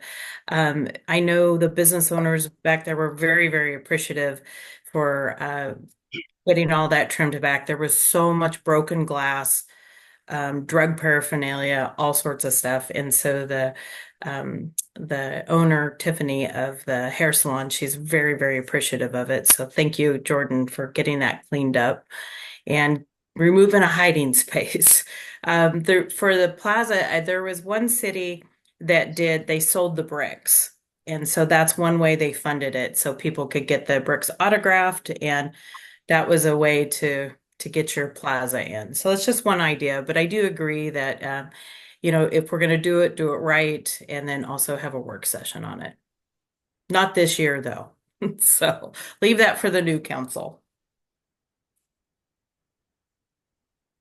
Thank you. All right. McCord Creek Bridge contractors started on the west end of the path near John B. Eon Park and worked east towards McCord Creek. Contractors are currently working on the pedestrian bridge and drilling the final length of the current underground vault. We are on schedule to finish at the end of December. ODOT is aware of our progress and good with our timeline. So that should be wrapping up here shortly. I did have one supplemental item I added earlier today. I had some counselors reach out regarding options on the 2008 amendment, specifically about the restrictions on implementing new or increasing fees and charges. I asked the city attorney what the process, timeline, costs, and possible success of having the charter 2008 amendment limiting those would be. In his words, the process is where you go to court and ask for the court to review the law, the charter, and make particular findings as the application or validity of that law. It is called a declaratory judgment. At the time of my last research on the subject, there was no Oregon case law directly on point as to whether it should be considered legislative or administrative, and thus may be the proper subject of an initiative of the voters. For time, I estimate it would take 6 to 12 months to get this through the courts. Estimated cost is difficult. It is uncertain whether there would be interveners and what their argument may be. A conservative estimate is $10,000 to $15,000. Likelihood of success is also difficult to ascertain. If there are no interveners, I would give it a 50-50 chance. If there are interveners, though, it would depend on the legal arguments. Given that this charter amendment has been in place and followed by the city since 2008, I would give it a 10% chance of success. if there are interveners. It is a tough position for the city to argue that the law they have been following since 2008 is invalid. So again, definitely a bigger conversation for the next council, but I wanted to get this question out to the city attorney and into your guys' hands, so. And it was, I didn't get you the data I had until after I saw your email, so that's why I provided you with information.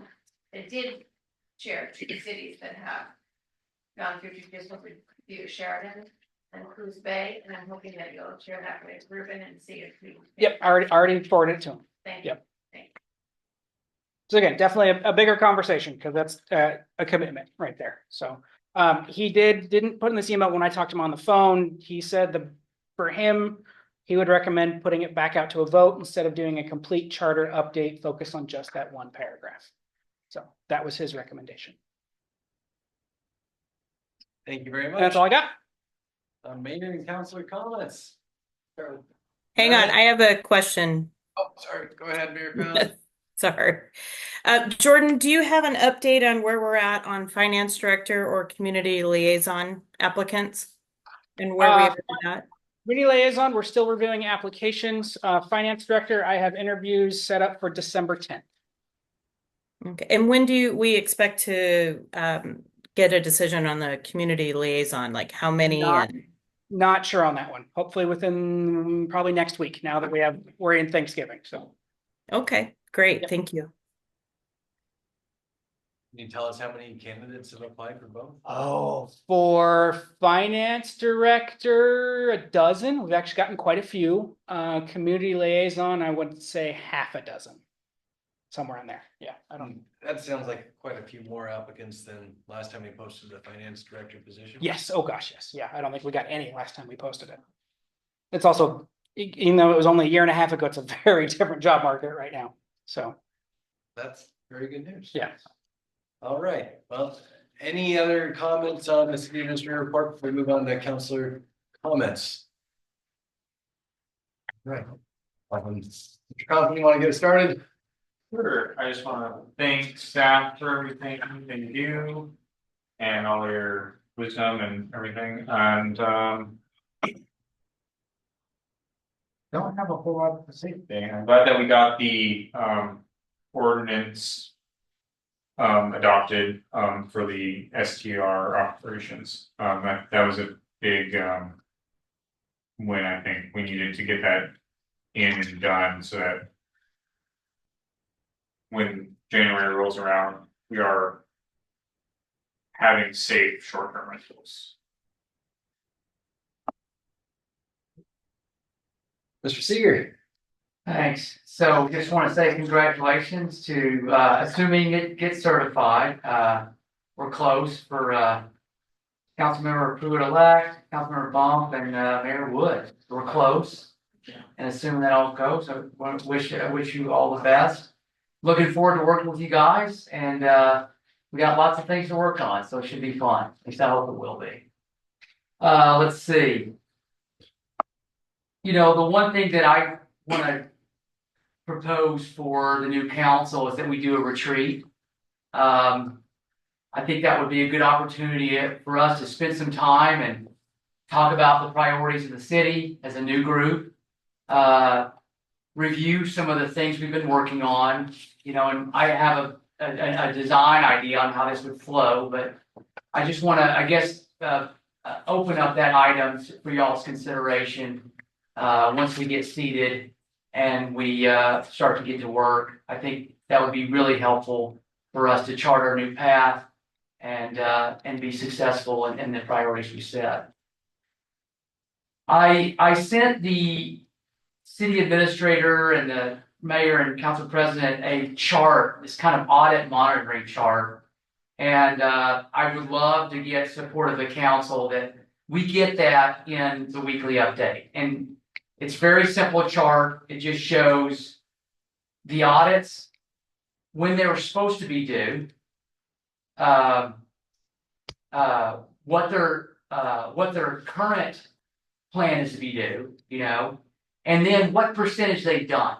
So we know for this first audit, according to the last, it's 85% done, and it's supposed to be done on December 20th, 2024. And, you know, there's a column for notes. If there's some specific things that would help us understand our progress, the city administrator can put that in. But I would like that to be part of our weekly city administrator update. I mean, this audit stuff it's critical. And I think, you know, they say what gets measured gets paid attention to. And the fact that we're monitoring and measuring this will give it, I think, that the additional priority it needs for the city administrator, the new finance officer, so we get this thing taken care of in short order. Because as you know, we're about to be behind again 3 audits because we've got this another no audits that's due come December 31st. So I would love to get the support of council and making that a weekly requirement. I mean, I know I'm only one person, but that would be a request of mine. Okay, last thing. Oh, we have the new elected official training on December 6th. I'm going. I would love to carpool with some of my fellow new elected folks. I know that the administrator's going. It's an all-day event, and I think it's gonna be a lot of fun. And we can, you know, start this journey together. So, just want to put my 2 cents in for that training. It's free, comes with breakfast and lunch. So, how can you argue with that, right? Okay, that's all I have. Thank you. Miss Emily Baker. Thank you, and again, yes, to the newly elected, I hope you'll go. I think I sent you the link to register. I probably put the wrong date because I was mixing the small cities meeting, which is here, which I also hope you'll attend. And the newly elected, there's a lot that's new in legislature, and there's a lot of great, and this council I've been to many League of Oregon Cities meetings, so we have similar language, similar data coming in. And I love that, and I know even going to the small cities meeting, you learn a lot. And sometimes you hear the same information, but now you know more, so you can ask questions. So it is really important to get this information. So hope that you'll come. I want to thank all the people who gave committee reports tonight. That was not committee reports, but who gave us presentations and waited, till the end. Thank you. We learned a lot. I want to thank this community. As we know, the Brigham's raised funds and gave out so many turkeys and food, and we're lucky to also have Samantha and the food bank. And so I don't know if somebody here knows about any free Thanksgiving meal in case somebody missed either the Brigham's or the food bank. We haven't heard of anything here. No, but I imagine if folks reached out with Samantha or even to the city, we could try to guide them. I think Hood River, there is a place in Hood River that's doing a so people are good about sharing on the community neighborhood pages. So I'm just wishing everybody a good Thanksgiving, and thanks for that. And also that it is Indigenous Heritage Month as well. And we know that not everybody celebrates Thanksgiving, but on the Indigenous Heritage Month, we want to recognize the Native American folks that have lived here in the past, live here, and give to our community, notwithstanding the Brighams. And we just want to thank everybody in the diversity of our area. So, and it is wonderful to hear that even the bus report talks about wanting to serve the Inlus. I mean, we have different communities that are all working together, and we're lucky to have intertribal police that come and help sometimes when it's not a tribal concern. So working together with the tribal nations, I've seen in all the places I've lived in Oregon, I just see this great cultural resource here, and hope that we can do more to celebrate, and that bearing in mind the mural that's underneath the Bridge of the Gods, there is some Native American history depicted on that. So I'm hoping that with public input, we continue to celebrate the heritage of all the cultures of Cascade Locks. And on that note, I am presenting a report to the tourism committee on the Places Conference in Walla Walla, the annual Main Street Conference that Emily Seeley, the president of the tourism committee, went to in 2023. Nobody else could go, and so I went in 2024 and shared with this body the notes, not as probably technical as Pete's notes from the League of Oregon Cities meeting, because these are typed myself, but some key points on that. One is that cities involving youth and youth councils, and so maybe next year that's something we might consider, and even some have had them given a project to do. And then some, if you work with high schools to give them credit, or colleges. Another was on heritage, and that idea that we are more than just a human history here. Cascade Locks has a geological history. We have, you know, the what is it? Just the landscape history. We have so much, and it's exciting that we have speaking a lot with tourism and their exciting goals, and as Councilman Ziegler said, and we all get together next year, making goals for tourism, goals for planning, goals for ourselves. And as you, I shared tonight our goals again, because downtown revitalization was one of the #1 goals, and so it's been great having the downtown revitalization committee, and I want to thank that group that we're working on that and updating some code recommendations as well as goals, and there was a lot of community outreach for that. Working with the tourism committee, working with the Main Street nonprofit and other local businesses. So that's been great. And then for the holidays, while our city, we're so lucky to have so many sit-down businesses that are doing things. And I know between tourism committee and Main Street, we're gonna gather it all together, but you'll see it a lot. I appreciate that they're making social media posts, so you can see Santa, you can go see movies, you can go, so please pay attention. The bridge side, if you don't know, is opening up the basement for some holiday movies. As well as the lights. Thank you to Mark, Derek, and Sheldon for getting those up, and Jordan getting them up. So our little town is pretty cute for holiday in the box. And on that note, I think that is what I wanted to say. Oh, finally, so December 19th, when we're hosting our League of Oregon Cities meeting, it had occurred to me, because I think I went into a city council that had some art in it.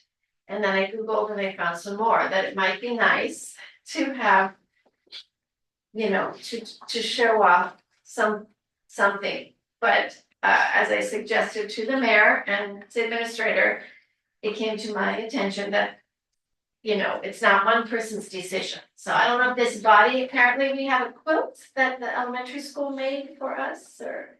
It was, the drawings were done by elementary school, 5th graders, I think in 2002-ish, somewhere in there, and then turned into a quilt.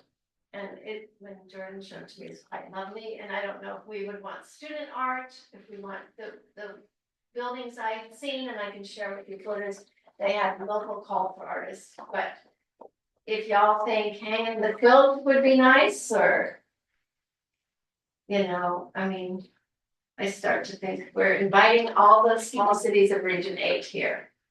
Anybody have anything against hanging that quilt, or? I'm not an art guy. You guys. That's somebody else about art. Yeah, I'm not opposed to hanging it. And again, I'm not an art person either, but it's not just council chambers either. This is a lot of different people use this space. I think it really kind of falls to the city to how they want to decorate the building, in my opinion. But to recognize our local students. But I think that something like that could potentially be displayed without having it be hung on the wall, you know. Oh, okay, so you don't mind the blank walls? I'm saying I don't think it's my place to make that recommendation. I think that that's outside the scope of what the council is here for. That's my Who would opinion. make that recommendation? I think city staff. Staff. Okay, Just like Okay. outfitting any other office or space. okay. So that was my last, and I hope you all have a safe and happy Thanksgiving. Mr. Miller. Let's see. I'd like to thank staff for all their hard work in preparing the materials for us.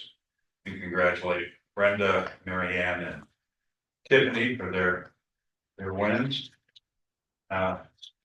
Hopefully the certification happens soon. Bernard too. What's that? Bernard one too. Bernard? Well, he's not new, so it doesn't matter. Okay. But